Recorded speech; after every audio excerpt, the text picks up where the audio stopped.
ਸਾਹਿਬ ਜੀ। ਤੂੰ ਚਾਓ ਸੱਜਣ ਮੈਡਿਆ ਦੇਈ ਸਿਸ ਉਤਾਰ। ਨੈਣ ਮਹਜੇ ਤਰਸਦੇ ਕਦ ਪੱਸੀ ਦੀਦਾਰ। ਮੈਂ ਗਰੀਬ ਸੱਚ ਟੇਕ ਤੂੰ ਮੇਰੇ ਸਤਿਗੁਰ ਪੂਰੇ।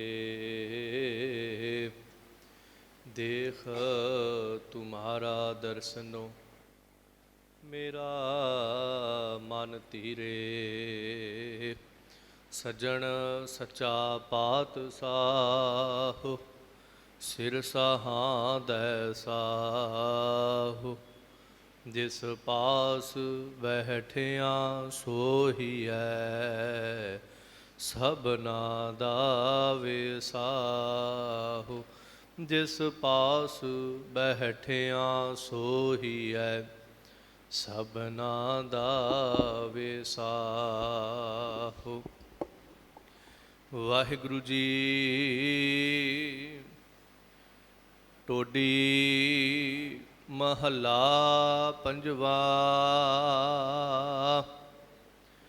ਸਤਿਗੁਰ ਆਇਓ ਸਰਣ ਤੁਹਾਰੀ ਮਿਲੈ ਸੂਖ ਨਾਮ ਹਰ ਸੋਭਾ। ਚਿੰਤਾ ਲਾਹੇ ਹਮਾਰੀ ਸਤਿਗੁਰ ਆਇਓ ਸਰਣ ਤੁਹਾਰੀ ਮਿਲੈ ਸੂਖ ਨਾਮ ਹਰ ਸੋਭਾ। ਚਿੰਤਾ ਲਾਹੇ ਹਮਾਰੀ ਰਹਾਓ। ਅਵਰ ਨਾ ਸੂਝੈ ਦੂਜੀ ਠਾਹਰ ਹਾਰ ਪਰਿਓ ਤਉ ਦੁਆਰੀ। ਲੇਖਾ ਛੋੜ ਅਲੇਖੈ ਛੂਟਹਿ ਹਮ ਨਿਰਗੁਣ ਲੇਹੁ ਉਬਾਰੀ। ਸਾਧ ਬਖਸ਼ਿੰਦ ਸਦਾ ਮਿਹਰਵਾਨਾ ਸਭਨਾ ਦੇ ਆਧਾਰੀ। ਨਾਨਕ ਦਾਸ ਸੰਤ ਪਾਛੈ ਪਰਿਓ ਰਾਖ ਲੇਹੋ ਇਹ ਬਾਰੀ। ਸਾਧ ਬਖਸ਼ਿੰਦ ਸਦਾ ਮਿਹਰਵਾਨਾ ਸਭਨਾ ਦੇ ਆਧਾਰੀ। ਨਾਨਕ ਦਾਸ ਸੰਤ ਪਾਛੈ ਪਰਿਓ ਰਾਖ ਲੇਹੋ ਇਹ ਬਾਰੀ। ਵਾਹਿਗੁਰੂ ਜੀ ਕਾ ਖਾਲਸਾ ਵਾਹਿਗੁਰੂ ਜੀ ਕੀ ਫਤਿਹ। ਗਰੀਬ ਨਵਾਜ਼ ਸ਼ਹਿਨਸ਼ਾਹ ਚਵਰ ਛਤਰ ਤਖਤ ਦੇ ਮਾਲਕ ਬਖਸ਼ੰਦ ਸਤਿਗੁਰੂ ਕਿਰਪਾਲੂ ਦਿਆਲੂ ਮਿਹਰਾਮਤ ਦੇ ਸਾਗਰ ਸਤਿਗੁਰੂ 10 ਪਾਤਸ਼ਾਹੀਆਂ ਦੇ ਸਾਖਸ਼ਾਤ ਸਵਰੂਪ ਸਤਿਗੁਰੂ ਹਜੂਰ ਧੰਨ ਸ਼੍ਰੀ ਗੁਰੂ ਗ੍ਰੰਥ ਸਾਹਿਬ ਜੀ ਸਮਰੱਥ ਗੋਸਾਈ ਮਾਲਕ ਦੀ ਪਾਵਨ ਗੋਦ ਅੰਦਰ ਹਜ਼ੂਰ ਗੁਰ ਕਲਗੀਧਰ ਪਾਤਸ਼ਾਹ ਜੀ ਦੇ ਇਸ ਮਹਾਨ ਨਿਵਾਜੇ ਹੋਏ ਪਾਵਨ ਅਸਥਾਨ ਗੁਰਦੁਆਰਾ ਸ਼੍ਰੀ ਬਾਲ ਲੀਲਾ ਜੀ ਸਾਹਿਬ ਜੀ ਦੀ ਪਾਵਨ ਗੋਦ ਅੰਦਰ ਅਤੇ ਸਤਿਗੁਰਾਂ ਦੇ ਧਰਮ ਮਾਤਾ ਵਿਸ਼ੰਭਰਾ ਦੇਵੀ ਸਾਹਿਬ ਜੀ ਦੀ ਪਾਵਨ ਗੋਦ ਅੰਦਰ ਬੜੇ ਪਿਆਰ ਬੜੀ ਸ਼ਿੱਦਤ ਸ਼ਰਧਾ ਦੇ ਨਾਲ ਸੱਜ ਬੈਠੇ ਗੁਰੂ ਸਵਾਰੇ ਖਾਲਸਾ ਜੀ ਸਾਹਿਬ ਜੀ ਨੇ ਮਿਹਰਾਮਤ ਦੇ ਘਰ ਵਿੱਚ ਆ ਕੇ ਇਹਨਾਂ ਪਾਵਨ ਅਸਥਾਨਾਂ ਤੋਂ ਸਮੁੱਚੀ ਲੋਕਾਈ ਨੂੰ ਜੋ ਪਾਵਨ ਉਪਦੇਸ਼ ਜੋ ਸਿਧਾਂਤ ਬਖਸ਼ਿਸ਼ ਕਰਕੇ ਨਿਵਾਜਿਆ ਹੈ ਹਜ਼ੂਰ ਦਾ ਆਸਰਾ ਲੈ ਕਰਕੇ ਸਾਹਿਬ ਜੀ ਦੇ ਇਸ ਪਾਵਨ ਮੁਖ ਵਾਕ ਸਾਹਿਬ ਦੀ ਵਿਚਾਰ ਪ੍ਰਾਰੰਭ ਕਰੀਏ। ਅਰਦਾਸ ਕਰੀਏ ਕਿ ਮਾਲਕ ਸਾਹਿਬ ਜੀ ਕਲਯੁਗੀ ਜੀਵਾਂ ਨੂੰ ਕੁਝ ਕਹਿਣ ਸੁਣਨ ਦਾ ਬਲ ਬਖਸ਼ਿਸ਼ ਕਰੋ। ਮਨ ਬਿਰਤੀਆਂ ਸੁਰਤ ਇੰਦਰੀਆਂ ਦੀ ਇਕਾਗਰਤਾ ਬਖਸ਼ਿਸ਼ ਕਰੋ। आओ जितने भी भावना नाल जिथे भी आवाज़ जावे सरवण कर रहे हो, एक दफ़ा उच्चारण करो और प्यार सहित आखना करो जी, सतनाम श्री वाहे गुरु जी। टोडी महला पंजवा। हजूर सतगुरु धन श्री गुरु अर्जन देव महाराज साहिब जी के मुबारक बचन जो टोडी राग अंदर धन गुरु ग्रंथ साहिब महाराज के 713 अंग ते सुभाएमान ने। हजूर महाराज अज दे ना पावन बचना दे अंदर जीव दे अंदर एक जगियासा पैदा करन दा साहिब जी उपराला कीता। आप जगियासू रूप दे अंदर गुरु दे नाल परमेश्वर दे नाल कुछ वार्तालाप कीती ते वार्तालाप कैसी है कि साहिब जी असीं तुहाडी शरण आ गए ते शरण आउण तो बाद साडीआं कुछ अरदासां ने। उन्हां अरदासां दे विच तीन चीज़ां महाराज जी ने गनाईआं ने कि असीं तुहाडी शरण विच आए हां ते साडा शरण आउण दा मकसद मनोरथ की है। क्योंकि जितना भी संसार है भावें आपां भी हाँ, आपां महाराज दी शरण आए हाँ, साडा कोई ना कोई स्वार्थ कोई ना कोई मनोरथ जरूर होएगा। पर यह है किसी दे मनोरथ जिहड़े ने वो संसार दे पदार्थां तक ही सीमित रहिंदे ने, किसी दे मनोरथ जिहड़े ने कामनावां जिहड़ियां ने वो परिवार तक सीमित रहिंदियां, किसी दियां केवल अपने शरीर तक सीमित रहिंदियां ने। पर इस तो अगाह साडे बड़े कारज ने जिहड़े इस शरीर तो अगे भी साडे करन वाले ने। कुछ महाराज उन्हां दा जिक्र करनगे, फिर अगे जिक्र करनगे कि जदों गुरु दे अगे ये अरदास रखी तो महाराज ने सवाल किया, परमेश्वर ने सवाल किया कि तैनूं ये दातां ये वस्तुआं ये मंगां ये तेरियां अरदासां जिहड़ियां किते होर नहीं पूरीआं हो सकदियां। तो मैं फिर जवाब दे विच की दस्सिआ कि मैं तेरे कोल ही क्यों आया। जिवें कई बार कोई डॉक्टर हकीम दे कोल आपां जाइए तो कई बार पुछ लैंदा भी मेरे कोल ही तुसीं क्यों आए जे, तुसीं हज़ारां मीलां दा पंध तय करके कि तुहाडे इलाके 'च कोई वैद कोई डॉक्टर नहीं सी ते आपां एक गल कहने भी सानूं पता लगा है भी ये काम सिर्फ तुसीं ही कर सकदे हो, ये इलाज सिर्फ तुसीं कर सकदे हो, तां असीं तुहाडे कोल आए हैं। तो महाराज अगों सवाल करते हैं तो फिर गुरु अर्जन देव महाराज आप ही जवाब देंदियां होया अगली पंक्ति उच्चारण करते हैं। अखीर ते महाराज कहते दाता तेरी शरण आ गए हाँ तो हुण ये भी नाल अरदास है कि तू बख्शंद है, तू मेहरबान है, तो तू शरण आयां दे कदी गुण नहीं वेंदा, तू कदी अवगण नहीं देखदा, उहदे गुण अवगण गुनाह ते पर्दा पा लैंदा है। इस तरह के कुछ विषय कुछ उपदेश महाराज जी बख्शते ने, कृपा करते हैं। सतगुर आयो शरण तुहारी, ऐ मेरे सतगुरु सच्चे पातशाह असी तेरी शरण विच आए हाँ। तो देखो शरण विच आउण दा एक हुंदा शरीर करके महाराज की शरण आ जाना, शरीर करके असी सारे महाराज की शरण बैठे हाँ। एक हुंदा मन करके महाराज की शरण विच आउणा। हजूर गुरु अमरदास महाराज का आपां बचन पढ़ते हैं, तन मन धन सब सौंप गुर कौ हुक्म मन्निया पाईए। कि जदों महाराज ने उत्थे गल की भी तुसीं तिन्ने चीज़ां जिहड़ियां वो गुरु नूं सौंप दो। हुण इहदा जदों असीं बाहरी अर्थ करते हैं तो असीं कहने भी तिन्ने चीज़ां महाराज नूं भेटा कर दित्तियां, पर की हर वेले ये शरीर महाराज की हजूरी विच असीं रख सकते हैं? ना चाह के भी साडे तो ऐसा नहीं हो पावेगा, चाह करके भी लगातार इस शरीर ने गुरु की हजूरी विच सारी जिंदगी बैठे रहना, सामने बैठे रहना मुश्किल हो जाएगा। पर समर्पण करन दा भाव की है, शरण आउण दा भाव की है कि गुरु अमरदास महाराज बड़े खुले जे शब्दां समझाउंदे ने कि तू सारा कुछ जिहड़ा गुरु नूं सौंप दे, भाव ये शरीर तू गुरु की अमानत समझ कि ये शरीर गुरु नूं दे दिता है। हुण जिथे मर्जी मैं होवां, मैं इस शरीर करके कोई गुनाह नहीं करांगा, मैं शरीर करके कोई अवगुण कोई पाप नहीं करांगा। ये नहीं कि मेरा शरीर जिधर जी चाहे उधर देख लवे, जिधर जी चाहे उधर चला जावे, जिधर चित चाहे वो कुकर्म वो शुभ कर्म जिहड़ा अपनी मर्जी ना कर दवे। फिर तन मन, ये मन भी गुरु नूं सौंप दिता। जदों मन सौंप दिता उदों मन दीआं मर्जियां जिहड़ियां ने वो खत्म हो गईयां। क्योंकि विद्वानां दे बोल ने मन के मते ना चली है मन के मते अनेक, कि मन दे आखे नहीं बहुता चलना चाहिए। क्योंकि मन दीआं सलाहां बहुत हुंदियां। अद्धा छिन पहला मन कहेगा भी बैठ गए, तो अद्धे सैकंड बाद मन कहेगा उठ चलीए, फिर अद्धे सैकंड बाद कहेगा चल आ गल सुन लीए फिर चलते हैं। फिर अद्धे सैकंड बाद कहेगा भी चल बह जाने आ। लगातार कई बार इस तरह सारी कथा च कीर्तन च बाणी पढ़द्या सुनद्या साडा लंघ जाता है। तो विद्वान कहते मन के मते ना चली है, मन के मते अनेक, मन के मारे मर गए काजी मुल्ला शेख। किस मन के मगर लगे ना जिहड़े वो मन के मारे हुए मर गए, तो भावें वो काजी सी, भावें मुलाने सी, भावें शेख सी, भावें पीर रहबर पैगंबर सन। तो हजूर इत्थे समझाउंदे गुरु अमरदास महाराज का वचन कह रहे सी, सब कहते भी मन भी गुरु नूं सौंपता। हुण मन करके कुछ भी जिहड़ा है इस मन की हालत ऐसी हो गई कि हुण ना कोई अपना दिसे ना कोई बगाना दिसे। इत्थे सब को मीत हम आपन कीना, हम सबना के साजन, दूर परायो मन का बिरहा, तो मेल कियो मेरे राजन। मन की ये अवस्था बन जानी, यह है मन करके गुरु की शरण आ जाना। फिर धन है, हुण धन तो सारी दुनिया के कोल है, पर जिहड़ा धन गुरु नूं समर्पित करता ਉਹਦਾ ਭਾਵ ਕੀ ਹੈ कि ये शुभ ਥਾਂ ਤੇ ਲੱਗੇਗਾ, ਇਹ ਸੰਗਤ ਦੀ ਸੇਵਾ ਵਿੱਚ ਲੱਗੇਗਾ, ਇਹ ਗੁਰੂ ਘਰ ਦੀ ਸੇਵਾ ਵਿੱਚ ਲੱਗੇਗਾ, ਇਹ ਲੰਗਰ ਦੀ ਸੇਵਾ ਵਿੱਚ ਲੱਗੇਗਾ।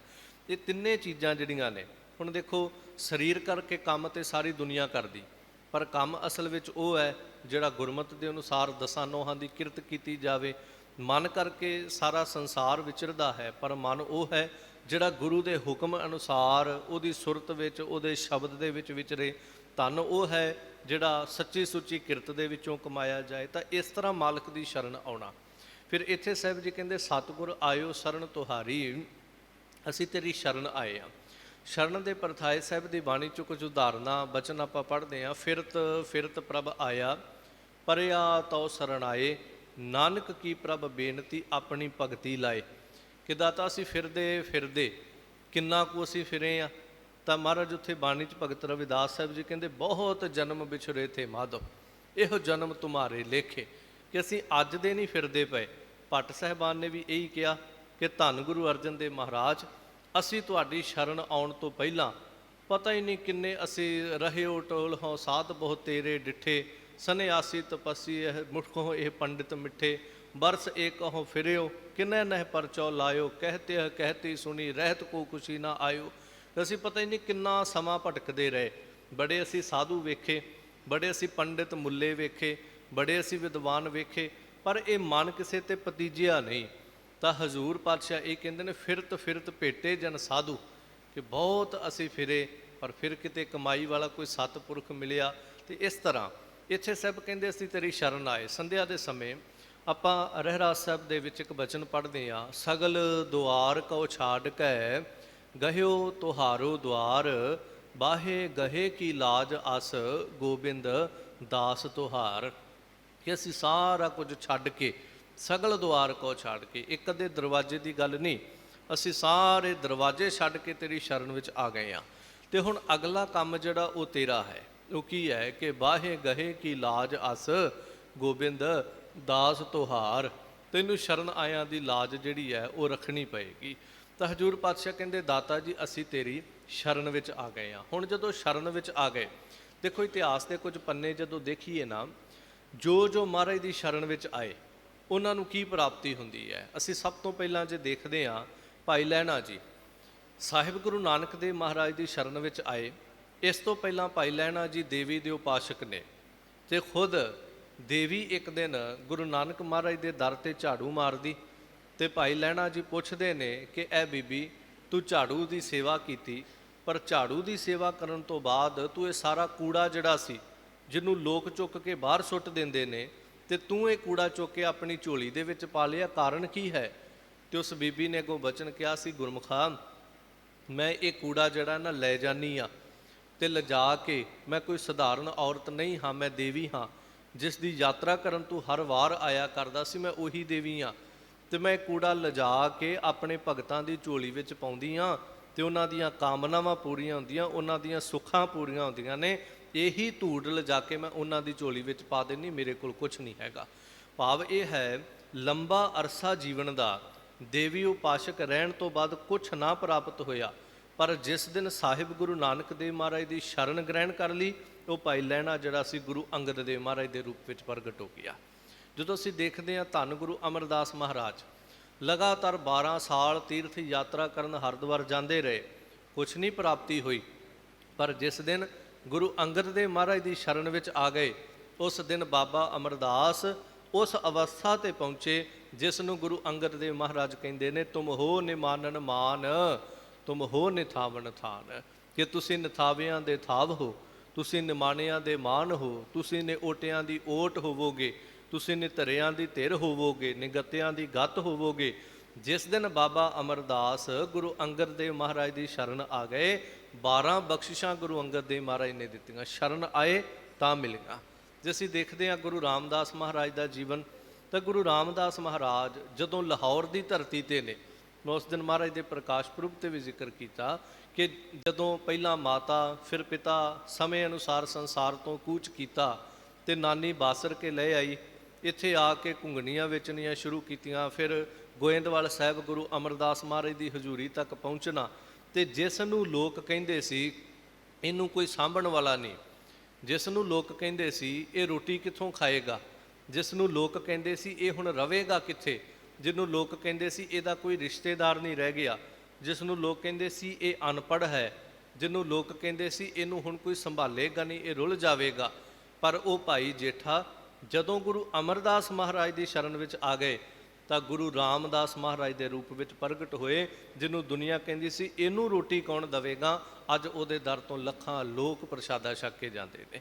ਜਿਹਨੂੰ ਲੋਕ ਕਹਿੰਦੇ ਸੀ ਇਹ ਜਿਵੇਂ ਕਿ ਸੰਸਾਰ ਦੇ ਲੋਕਾਂ ਨੇ ਸ਼ਬਦ ਵਰਤਿਆ, ਇਹਦਾ ਹੁਣ ਮਾਂ ਪਿਓ ਨਹੀਂ, ਇਹਨੂੰ ਸਾਂਭਣ ਵਾਲਾ ਕੋਈ ਨਹੀਂ, ਅੱਜ ਉਹ ਗੁਰੂ ਰਾਮਦਾਸ ਸਾਰੀ ਦੁਨੀਆ ਨੂੰ ਸਾਂਭ ਕੇ ਬੈਠੇ ਨੇ। ਭਾਵ ਕੀ ਹੈ ਕਿ ਜਦੋਂ ਗੁਰੂ ਦੀ ਸ਼ਰਨ ਵਿੱਚ ਆ ਜਾਈਦਾ ਨਾ, ਪ੍ਰਾਪਤੀ ਹੀ ਉਦੋਂ ਹੁੰਦੀ ਹੈ। ਜਦੋਂ ਅਸੀਂ ਦੇਖਦੇ ਗੁਰੂ ਅਰਜਨ ਦੇਵ ਮਹਾਰਾਜ ਦੇ ਕੋਲ ਭਾਈ ਮੰਝ ਆਇਆ, ਕੁਛ ਵੀ ਸੰਸਾਰ 'ਤੇ ਬਹੁਤਾ ਨਹੀਂ ਹੈ, ਉਪਾਸ਼ਕ ਹੈ ਤੇ ਪੀਰ ਦਾ ਉਪਾਸ਼ਕ ਹੈ। ਠੀਕ ਹੈ, ਘਰ ਦੇ ਵਿੱਚ ਕੋਈ 4 ਧਨ ਦੇ ਛਿੱਲੜ ਜਿਹੜੇ ਹੈਗੇ ਨੇ, ਪਰ ਉਹ ਅੰਦਰ ਦੀ ਅਵਸਥਾ ਨਹੀਂ ਪ੍ਰਾਪਤ ਹੋਈ। ਪਰ ਜਦੋਂ ਗੁਰੂ ਅਰਜਨ ਦੇਵ ਮਹਾਰਾਜ ਦੀ ਸ਼ਰਨ ਮਿਲ ਗਈ ਤੇ ਮਹਾਰਾਜ ਸਾਹਿਬ ਜੀ ਨੇ ਐਸਾ ਨਿਵਾਜਿਆ ਕਿ ਬਖਸ਼ਿਸ਼ ਦੇਣ ਲੱਗਿਆਂ ਗੁਰੂ ਅਰਜਨ ਦੇਵ ਮਹਾਰਾਜ ਕਹਿੰਦੇ ਨੇ, ਮੰਝ ਪਿਆਰਾ ਗੁਰੂ ਨੂੰ, ਗੁਰ ਮੰਝ ਪਿਆਰਾ, ਮੰਝ ਗੁਰੂ ਕਾ ਬੋਹਿ ਥਾ, ਜਗ ਲੰਘਣ ਹਾਰਾ। ਸਭ ਕਹਿੰਦੇ ਵੀ ਮੰਝ ਗੁਰੂ ਨੂੰ ਪਿਆਰਾ ਹੈ ਤੇ ਗੁਰੂ ਮੰਝ ਨੂੰ ਪਿਆਰਾ ਹੈ। ਤੇ ਜੇ ਮੇਰਾ ਨਾਮ ਲਿਆ, ਗੁਰੂ ਅਰਜਨ ਦੇਵ ਪਾਤਸ਼ਾਹ ਕਹਿੰਦੇ, ਜੇ ਸਾਨੂੰ ਯਾਦ ਕੀਤਿਆਂ ਸੰਸਾਰ ਤੋਂ ਪਾਰ ਉਤਾਰਾ ਹੋਏਗਾ ਨਾ, ਤੇ ਦੁਨੀਆ ਦੇ ਸਿੱਖੋ ਇਹ ਯਾਦ ਰੱਖਿਓ ਕਿ ਮੰਝ ਗੁਰੂ ਕਾ ਬੋਹਿ ਥਾ, ਇਹ ਮੰਝ ਵੀ ਗੁਰੂ ਘਰ ਦਾ ਜਹਾਜ਼ ਹੈ। ਤੇ ਜਿਵੇਂ ਵਾਹਿਗੁਰੂ ਦਾ ਨਾਮ ਲਿਆ ਸੰਸਾਰ ਤੋਂ ਪਾਰ ਹੋ ਜਾਈਦਾ, ਇਸ ਤਰ੍ਹਾਂ ਮੰਝ ਦਾ ਨਾਮ ਲੈਣ ਦੇ ਨਾਲ, ਮੰਝ ਦੀ ਹਜ਼ੂਰੀ ਵਿੱਚ ਆਉਣ ਨਾਲ ਵੀ ਸੰਸਾਰ ਤੋਂ ਪਾਰ ਹੋ ਜਾਵੋਗੇ। ਜੇ ਅਸੀਂ ਭਾਈ ਬਿਧੀ ਚੰਦ ਸਾਹਿਬ ਦਾ ਜੀਵਨ ਦੇਖਦੇ ਹਾਂ, ਪਿਛੋਕੜ ਵੱਲ ਜਦੋਂ ਅਸੀਂ ਜਾਵਾਂਗੇ ਤੇ ਬਾਬਾ ਬਿਧੀ ਚੰਦ ਸਾਹਿਬ ਜੀ ਕਿਤੇ ਚੋਰੀਆਂ ਵੀ ਕਰਦੇ ਨੇ, ਕਿਤੇ ਰਾਹ ਜਾਂਦਿਆਂ ਨੂੰ ਲੁੱਟਦੇ ਵੀ ਪਏ ਨੇ, ਕਿਤੇ ਮੱਝਾਂ ਵੀ ਚਰਾਉਂਦੇ ਪਏ ਨੇ। ਪਰ ਜਿਸ ਦਿਨ ਗੁਰੂ ਸਾਹਿਬ ਜੀ ਦੀ ਹਜ਼ੂਰੀ 'ਚ ਆ ਗਏ ਗੁਰੂ ਅਰਜਨ ਦੇਵ ਪਾਤਸ਼ਾਹ ਦੀ, ਉਹੀ ਭਾਈ ਬਿਧੀ ਚੰਦ ਨੇ ਇੰਨੀ ਅਥਾਹ ਸੇਵਾ ਕਮਾਈ ਕਿ ਸਮਾਂ ਆਇਆ ਸਤਿਗੁਰੂ ਗੁਰੂ ਹਰਗੋਬਿੰਦ ਮਹਾਰਾਜ ਸਾਹਿਬ ਜੀ ਦਾ ਤੇ ਬਾਬਾ ਬਿਧੀ ਚੰਦ ਦੀਆਂ ਮਹਾਨ ਸੇਵਾਵਾਂ, ਕਦੀ ਦੁਸ਼ਾਲੇ ਲੈ ਕੇ ਆਉਣੇ, ਕਦੀ ਘੋੜੇ ਲੈ ਕੇ ਆਉਣੇ, ਹੋਰ ਵੱਡੀਆਂ ਸੇਵਾਵਾਂ ਨੂੰ ਦੇਖਦਿਆਂ ਗੁਰੂ ਹਰਗੋਬਿੰਦ ਸਾਹਿਬ ਮਹਾਰਾਜ ਸੀਨੇ ਨਾਲ ਲਾਉਂਦੇ ਨੇ ਤੇ ਸ਼ਬਦ ਕਹਿੰਦੇ ਨੇ, ਬਿਧੀ ਚੰਦ ਛੀਨਾ ਗੁਰੂ ਕਾ ਸੀਨਾ, ਕਿ ਬਿਧੀ ਚੰਦ ਗੁਰੂ ਕਾ ਸੀਨਾ, ਗੁਰੂ ਕਾ ਹਿਰਦਾ ਬਿਧੀ ਚੰਦ। ਭਾਵ ਇਹ ਹੈ ਕਿ ਜੋ ਮਹਾਰਾਜ ਦੀ ਸ਼ਰਨ ਵਿੱਚ ਆ ਗਿਆ, ਪ੍ਰਾਪਤੀ ਕੇਵਲ ਉਹਨੂੰ ਹੋਏਗੀ। ਜਿਹੜਾ ਸ਼ਰਨ ਵਿੱਚ ਨਹੀਂ ਆਇਆ ਉਹਨੂੰ ਕੋਈ ਪ੍ਰਾਪਤੀ ਨਹੀਂ ਹੈ। ਬੜੇ ਲੋਕ ਦੇਖੋ ਮਹਾਰਾਜ ਦੇ ਸਮੇਂ 'ਤੇ ਕਰਤਾਰਪੁਰ ਸਾਹਿਬ ਦੇ ਇਰਦ ਗਿਰਦ, ਜਾਂ ਅਸੀਂ ਕਹਿ ਲਈਏ ਖਡੂਰ ਸਾਹਿਬ ਦੇ ਇਰਦ ਗਿਰਦ ਕਿੰਨੇ ਲੋਕ ਵੱਸਦੇ ਸੀ। ਉਹ ਤਪਾ ਵੀ ਤੇ ਸੀ ਨਾ ਖਡੂਰ ਸਾਹਿਬ, ਗੁਰੂ ਅੰਗਦ ਦੇਵ ਮਹਾਰਾਜ ਦਾ ਜਿਹਨੇ ਵਿਰੋਧ ਕੀਤਾ, ਉਹ ਵੀ ਤੇ ਉਸੇ ਧਰਤੀ 'ਤੇ ਰਹਿੰਦਾ, ਉਹਨੂੰ ਕੋਈ ਪ੍ਰਾਪਤੀ ਨਾ ਹੋ ਸਕੀ। ਇੱਥੋਂ ਤੱਕ ਮਹਾਰਾਜ ਦੇ ਪਰਿਵਾਰ ਦੇ ਜੀਆਂ ਵਿੱਚ ਬੜੇ ਐਸੇ ਨੇ ਜਿਨ੍ਹਾਂ ਨੂੰ ਪ੍ਰਾਪਤੀ ਨਾ ਹੋ ਸਕੀ। ਰੀਜ਼ਨ ਕੀ ਹੈ? ਉਹ ਮਨ ਕਰਕੇ ਵੀ ਤੇ ਤਨ ਕਰਕੇ ਵੀ ਗੁਰੂ ਦੀ ਸ਼ਰਨ ਵਿੱਚ ਨਾ ਆ ਸਕੇ। ਇਸ ਲਈ ਸਾਹਿਬ ਪਾਤਸ਼ਾਹ ਜੀ ਕਹਿੰਦੇ ਨੇ, ਸਤਿਗੁਰ ਆਇਓ ਸ਼ਰਨ ਤੁਹਾਰੀ, ਐ ਮੇਰੇ ਹਜ਼ੂਰ ਦਾਤਾ, ਅਸੀਂ ਤੇਰੀ ਸ਼ਰਨ ਵਿੱਚ ਆਏ ਹਾਂ। ਹੁਣ ਸ਼ਰਨ ਵਿੱਚ ਆਉਣ ਦਾ ਸਾਡਾ ਕਾਰਨ ਕੀ ਹੈ? ਕਿਉਂਕਿ ਮੈਂ ਪਹਿਲਾਂ ਵੀ ਕਿਹਾ, ਬਿਨਾਂ ਕਾਰਨ ਤੋਂ ਤੇ ਅਸੀਂ ਆਉਂਦੇ ਹੀ ਨਹੀਂ ਆ, ਇਹ ਸਾਡਾ ਸੁਭਾਅ ਹੀ ਹੈ, ਕੁਦਰਤੀ ਮਨੁੱਖੀ ਮਨ ਦਾ ਇਹ ਸੁਭਾਅ ਹੈ। ਮਹਾਰਾਜ ਪੁੱਛਦੇ ਨੇ ਵੀ ਤੂੰ ਲੈਣ ਕੀ ਆਇਆ? ਤੇ ਅੱਗੋਂ ਗੁਰੂ ਅਰਜਨ ਦੇਵ ਪਾਤਸ਼ਾਹ ਆਪ ਹੀ ਜਵਾਬ ਦੇ ਕੇ ਕਹਿੰਦੇ ਨੇ, ਮਿਲੈ ਸੂਖ ਨਾਮ ਹਰ ਸੋਭਾ, ਚਿੰਤਾ ਲਾਹੇ ਹਮਾਰੀ। ਦਾਤਾ ਅਸੀਂ ਤੇਰੀ ਸ਼ਰਨ 'ਚ ਤਾਂ ਆਏ ਹਾਂ, ਸਾਨੂੰ ਸਾਰਿਆਂ ਤੋਂ ਪਹਿਲਾਂ ਸੁੱਖ ਮਿਲ ਜੇ। ਮਿਲੈ ਸੂਖ, ਸਾਨੂੰ ਸੁੱਖ ਮਿਲੇ। ਤੇ ਸੁੱਖ ਦੇ ਵਾਸਤੇ ਸਾਰੀ ਦੁਨੀਆ ਜਿਹੜੀ ਤੜਫਦੀ ਹੈ। ਹਜ਼ੂਰ ਗੁਰੂ ਤੇਗ ਬਹਾਦਰ ਮਹਾਰਾਜ ਕਹਿੰਦੇ ਯਾਦ ਰੱਖ, ਜੇ ਤੂੰ ਸੁੱਖ ਲੈਣਾ ਚਾਹੁੰਦਾ ਨਾ, ਇਹ ਸੰਸਾਰ ਦੇ ਸੁੱਖ ਜਿਹੜੇ ਨੇ ਇਹ ਚੰਦ ਕੁ ਸਮੇਂ ਦੇ ਨੇ, ਇਹ ਅੱਜ ਹੈਗੇ ਨੇ 2 ਘੰਟੇ ਦਾ ਗੱਲ ਹੈ। ਜੇ ਤੂੰ ਸਦੀਵੀ ਸੁੱਖ ਚਾਹੁੰਦਾ ਤਾਂ ਸ਼ਰਨ ਰਾਮ ਕੀ ਲੈ, ਪਰਮੇਸ਼ਰ ਦੀ ਸ਼ਰਨ ਲੈ ਲਾ। ਤੇ ਇੱਥੇ ਮਹਾਰਾਜ ਕਹਿੰਦੇ ਮਿਲੈ ਸੁੱਖ, ਮਹਾਰਾਜ ਸਾਨੂੰ ਸੁੱਖ ਮਿਲੇ, ਪਰ ਕਿਹੜਾ ਸੁੱਖ? ਇਹ ਜਿਹੜੇ ਅਸੀਂ ਤਨ ਤੇ ਹੰਡਾਉਂਦੇ ਸੁੱਖ ਆ? ਨਹੀਂ।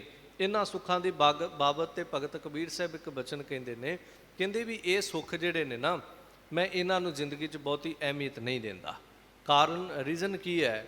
ਤਾਂ ਭਗਤ ਜੀ ਕਹਿੰਦੇ ਵੀ ਇਹਨਾਂ ਸੁੱਖਾਂ ਦੀ ਖਾਤਰ ਮੈਂ ਮਾਨਸਿਕ ਸੁੱਖ ਨਹੀਂ ਗਵਾਉਣਾ ਚਾਹੁੰਦਾ, ਕਿਉਂਕਿ ਜਦੋਂ ਤਨ ਦੇ ਸੁੱਖ ਵਾਸਤੇ ਸਾਡੀ ਦੌੜ ਭੱਜ ਸ਼ੁਰੂ ਹੋਏਗੀ ਨਾ, ਉਦੋਂ ਮਨ ਦਾ ਸਕੂਨ ਜਿਹੜਾ ਉਹ ਖਤਮ ਹੋ ਜਾਂਦਾ ਹੈ। ਇਹ ਸਾਡਾ ਤੁਹਾਡਾ ਸਾਰਿਆਂ ਦਾ ਤਜਰਬਾ ਹੈ। ਤੁਸੀਂ ਤਨ ਦੀਆਂ ਲੋੜਾਂ ਪੂਰੀਆਂ ਕਰਨ ਵਾਸਤੇ ਦੌੜ ਭੱਜ ਕਰੋ ਤਾਂ ਮਨ ਆਪਣੇ ਆਪ ਬੇਚੈਨ ਹੋ ਜਾਏਗਾ। ਹੁਣ ਇੱਕ ਸੁੱਖ ਹੈ ਜਿਹੜਾ ਸਾਨੂੰ ਮਨ ਕਰਕੇ ਪ੍ਰਾਪਤ ਹੁੰਦਾ ਹੈ, ਜਿੱਥੇ ਇਹ ਅਵਸਥਾ ਬਣ ਜਾਂਦੀ ਹੈ ਜਾ ਕਰਕੇ ਕਿ ਆਏ ਕੋ ਹਰਖ ਨਹੀਂ, ਗਏ ਕੋ ਸੋਗ ਨਹੀਂ, ਐਸੋ ਨਿਰਦਵੰਦ ਭਇਓ ਸਮਝਣੇ ਕੀ ਬਾਤ ਹੈ। ਇੱਕ ਉਹ ਅਵਸਥਾ ਬਣ ਜਾਣੀ ਜਿੱਥੇ ਇਹ ਪ੍ਰਾਪਤੀ ਹੋ ਜਾਣੀ ਕਿ ਨਾ ਕੋਈ ਦੁੱਖ ਹੈ ਨਾ ਕੋਈ ਸੁੱਖ ਹੈ, ਇਹ ਮਨ ਦਾ ਸੁੱਖ ਹੈ। ਜਿੱਥੇ ਦੁੱਖ ਹਰਖ ਸੋਗ ਤੇ ਰਹਿ ਨਿਆਰੋਂ, ਨਾ ਹੈ ਮਾਨ ਅਪਮਾਨਾ, ਜਿੱਥੇ ਇਹ ਅਵਸਥਾ ਬਣ ਜਾਣੀ ਕਿ ਕੁਝ ਪ੍ਰਾਪਤੀ ਹੋ ਗਈ ਤਾਂ ਵੀ ਕੋਈ ਖੁਸ਼ੀ ਨਹੀਂ, ਕੁਛ ਜ਼ਿੰਦਗੀ 'ਚੋਂ ਚਲਾ ਗਿਆ ਤਾਂ ਵੀ ਕੋਈ ਦੁੱਖ ਨਹੀਂ। ਇਹ ਹੈ ਮਨ ਦਾ ਸੁੱਖ। ਸਾਹਿਬ ਜੀ ਮਿਲੈ ਸੁੱਖ, ਸਾਨੂੰ ਮਨ ਦਾ ਸੁੱਖ ਮਿਲੇ। ਬਾਕੀ ਤਨ ਦਾ ਸੁੱਖ ਉੱਤੇ ਜਦੋਂ ਮਨ ਦਾ ਸੁੱਖ ਆ ਗਿਆ ਨਾ, ਯਾਦ ਰੱਖਿਓ ਤਨ ਦਾ ਸੁੱਖ ਆਪਣੇ ਆਪ ਆਏਗਾ। ਇਹਨੂੰ ਤੁਸੀਂ ਇੰਝ ਸਮਝ ਲਓ ਜਿਵੇਂ ਰੁੱਖ ਲੱਗਾ ਹੋਵੇ ਤੇ ਛਾਂ ਤੇ ਆਪਣੇ ਆਪ ਹੀ ਬਣਨੀ ਹੈ। ਐਸਾ ਤਾਂ ਨਹੀਂ ਵੀ ਰੁੱਖ ਲੱਗਾ ਤੇ ਛਾਂ ਨਹੀਂ ਬਣੇਗੀ। ਜਦੋਂ ਮਨ ਦਾ ਸੁੱਖ ਆ ਗਿਆ ਨਾ, ਤਨ ਦਾ ਸੁੱਖ ਆਪਣੇ ਆਪ ਆਏਗਾ। ਸਾਹਿਬ ਬਾਣੀ 'ਚ ਇੱਕ ਬਚਨ ਵੀ ਕਹਿੰਦੇ ਨੇ ਕਿ ਜਿਨ੍ਹਾਂ ਨੇ ਗੁਰੂ ਦੀ ਬੰਦਗੀ ਸੇਵਾ ਸਿਮਰਨ ਦੇ ਵਿੱਚ ਜੁਟ ਕੇ, ਕੱਲ੍ਹ ਵੀ ਜ਼ਿਕਰ ਕੀਤਾ ਸੀ ਕਿ ਜਿਹੜੇ ਤੈਨੂੰ ਯਾਦ ਕਰਦੇ ਨੇ, ਜੋ ਜਨ ਤੁਮਰੀ ਭਗਤ ਕਰਨ ਤੇ ਤਿਨਕੇ ਕਾਜ ਸਵਾਰਤਾ, ਉਹਨਾਂ ਦੇ ਕਾਰਜ ਤੂੰ ਆਪਣੇ ਆਪ ਸਵਾਰਦਾ। ਬੜੇ ਐਸੇ ਤੁਹਾਡੀ ਆਪਣੀ ਜ਼ਿੰਦਗੀ ਵਿੱਚ ਐਸੇ ਕਾਰਜ ਹੋਣਗੇ ਜਿਹੜੇ ਮਨੁੱਖ ਆਪਣੀ ਜ਼ੁਬਾਨ ਤੋਂ ਕਹਿੰਦਾ, ਮੈਂ ਜਦੋਂ ਬਾਣੀ ਪੜ੍ਹੀ, ਮੈਂ ਗੁਰੂ ਘਰ ਅਰਦਾਸ ਕੀਤੀ, ਜਾਂ ਮੈਂ ਸੇਵਾ ਕਰਨੀ ਸ਼ੁਰੂ ਕੀਤੀ, ਮੈਂ ਸਿਮਰਨ ਕਰਨਾ ਸ਼ੁਰੂ ਕੀਤਾ, ਆ ਮੇਰਾ ਕਾਰਜ ਪਤਾ ਹੀ ਨਹੀਂ ਲੱਗਾ ਰੱਬ ਨੇ ਕਦੋਂ ਸਵਾਰ ਦਿੱਤਾ, ਜਿਸ ਦੇ ਵਾਸਤੇ ਇੰਨੇ ਸਾਲ ਲੱਗ ਗਏ ਸੀ। ਸੋ ਸਾਹਿਬ ਜੀ ਕਹਿੰਦੇ ਦਾਤਾ ਤੇਰੀ ਸ਼ਰਨ ਆਏ ਆ, ਸਾਨੂੰ ਸੁੱਖ ਮਿਲੇ। ਉਸ ਤੋਂ ਬਾਅਦ ਸਾਡੀ ਮੰਗ ਕੀ ਹੈ? ਨਾਮ ਹਰ ਸੋਭਾ। ਇਹ ਹਰੀ ਦੋਵੇਂ ਸ਼ਬਦਾਂ 'ਚ ਕਰਾਂਗੇ ਤਾਂ ਹਰੀ ਦਾ ਨਾਮ ਪ੍ਰਾਪਤ ਹੋਵੇ ਸਾਨੂੰ, ਕਿਉਂਕਿ ਸ਼ਰਨ ਵਿੱਚ ਸਾਰੇ ਆਉਂਦੇ ਆ। ਤੇ ਮੈਂ ਇੱਕ ਬੇਨਤੀ ਕਰਾਂ, ਨਾਮ ਤੇ ਸਾਰੇ ਨਹੀਂ ਨਾ ਮੰਗਦੇ ਅਸੀਂ, ਸਾਡੀ ਤੇ ਮੰਗ ਸਾਰਿਆਂ ਦੀ ਅਲੱਗ-ਅਲੱਗ ਹੈ। ਕਿਸੇ ਦੀ ਸੰਸਾਰ ਦੇ ਪਦਾਰਥਾਂ ਦੀ ਹੈ, ਕਿਸੇ ਦੀ ਸਰੀਰ ਦੀ ਹੈ, ਮੇਰੇ ਸਰੀਰ ਦੇ ਰੋਗ ਖਤਮ ਹੋ ਜਾਣ, ਕਿਸੇ ਦੀ ਕੋਈ ਮੰਗ ਹੈ, ਪਰ ਨਾਮ ਤਾਂ ਕੋਈ ਵਿਰਲਾ ਹੀ ਮੰਗੇਗਾ ਨਾ।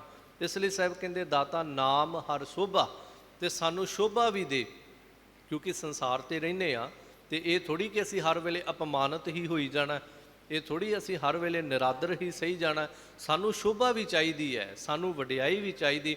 ਤਾਂ ਸਾਹਿਬ ਦੀ ਬਾਣੀ 'ਚ ਇੱਕ ਬਚਨ ਆਉਂਦਾ, ਮਾਨ ਮੰਗੋ ਤਾਨ ਮੰਗੋ, ਧਨ ਲਖਮੀ ਸੁੱਤ ਦੇਹ, ਕਿ ਦਾਤਾ ਚੀਜ਼ਾਂ ਸਾਨੂੰ ਚਾਹੀਦੀਆਂ ਨੇ। ਜਿਵੇਂ ਭਗਤ ਸਾਹਿਬਾਨ ਆਰਤੀ ਦੇ ਵਿੱਚ ਵਾਰ-ਵਾਰ ਕਦੀ ਭਗਤ ਕਬੀਰ ਜੀ, ਕਦੀ ਭਗਤ ਧੰਨਾ ਜੀ ਵੱਖ-ਵੱਖ ਸ਼ਬਦਾਂ ਵਿੱਚ ਕਹਿੰਦੇ ਨੇ ਸਾਨੂੰ ਆਹ ਚੀਜ਼ਾਂ ਚਾਹੀਦੀਆਂ। ਕੋਈ ਕਹਿ ਰਿਹਾ ਦਾਲ ਸਿੱਧਾ ਮੰਗੋ ਘੀਓ, ਹਮਰਾ ਖੁਸ਼ੀ ਕਰੇ ਨਿਤ ਜੀਓ। ਮੰਗਾਂ ਰੱਖੀਆਂ ਨੇ, ਸਿੱਖ ਨੇ ਗੁਰੂ ਤੋਂ ਮੰਗਣਾ ਹੈ। ਤਾਂ ਸਾਹਿਬ ਇੱਕ ਬਾਣੀ 'ਚ ਬਚਨ ਕਹਿੰਦੇ ਮਾਨ ਮੰਗੋ ਤਾਨ ਮੰਗੋ, ਕਿ ਮੈਨੂੰ ਮਾਨ ਵੀ ਚਾਹੀਦਾ ਹੈ, ਮੈਂ ਦੁਨੀਆ 'ਚ ਵਿਚਰਾਂ, ਲੋਕ ਅਦਬ ਸਤਿਕਾਰ ਵੀ ਦੇਣ।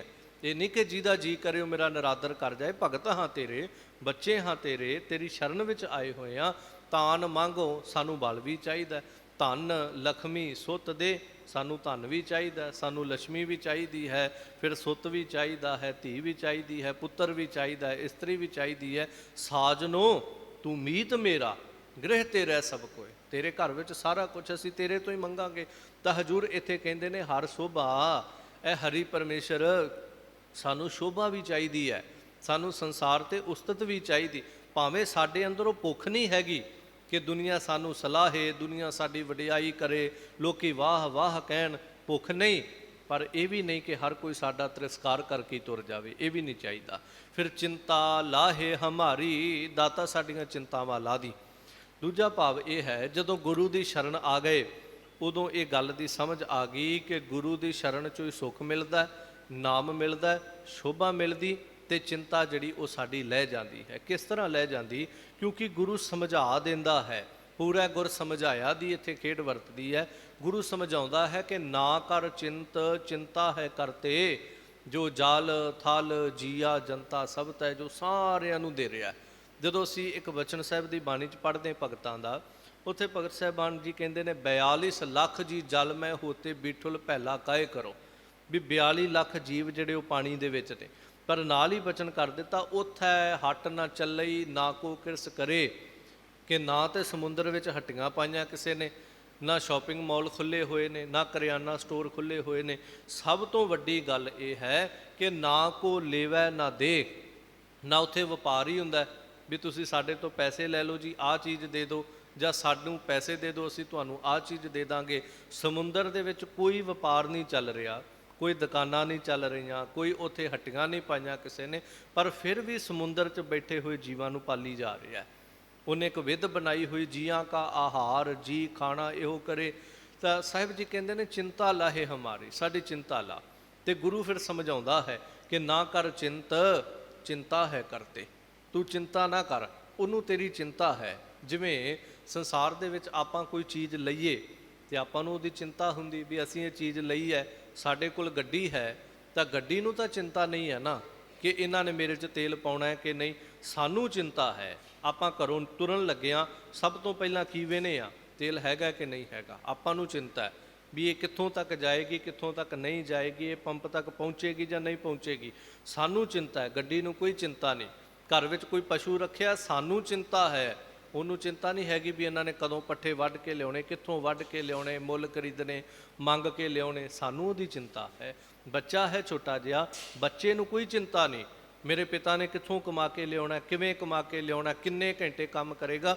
ਆਪਾਂ ਨੂੰ ਚਿੰਤਾ ਹੈ ਕਿ ਅਸੀਂ ਬੱਚਿਆਂ ਨੂੰ ਪਾਲਣਾ ਹੈ। ਤਾਂ ਪਰਮੇਸ਼ਰ ਨੂੰ ਸਾਡੀ ਚਿੰਤਾ ਹੈ। ਪਰ ਇਹਦਾ ਮਤਲਬ ਇਹ ਵੀ ਨਹੀਂ, ਕੁਛ ਇਹ ਸੋਚ ਲੈਂਦੇ ਵੀ ਇਹਦਾ ਮਤਲਬ ਅਸੀਂ ਫਿਰ ਹੱਥ ਜੋੜ ਕੇ ਬਹਿ ਜਾਈਏ ਘਰੇ, ਕੰਮ ਹੀ ਨਾ ਕਰੀਏ।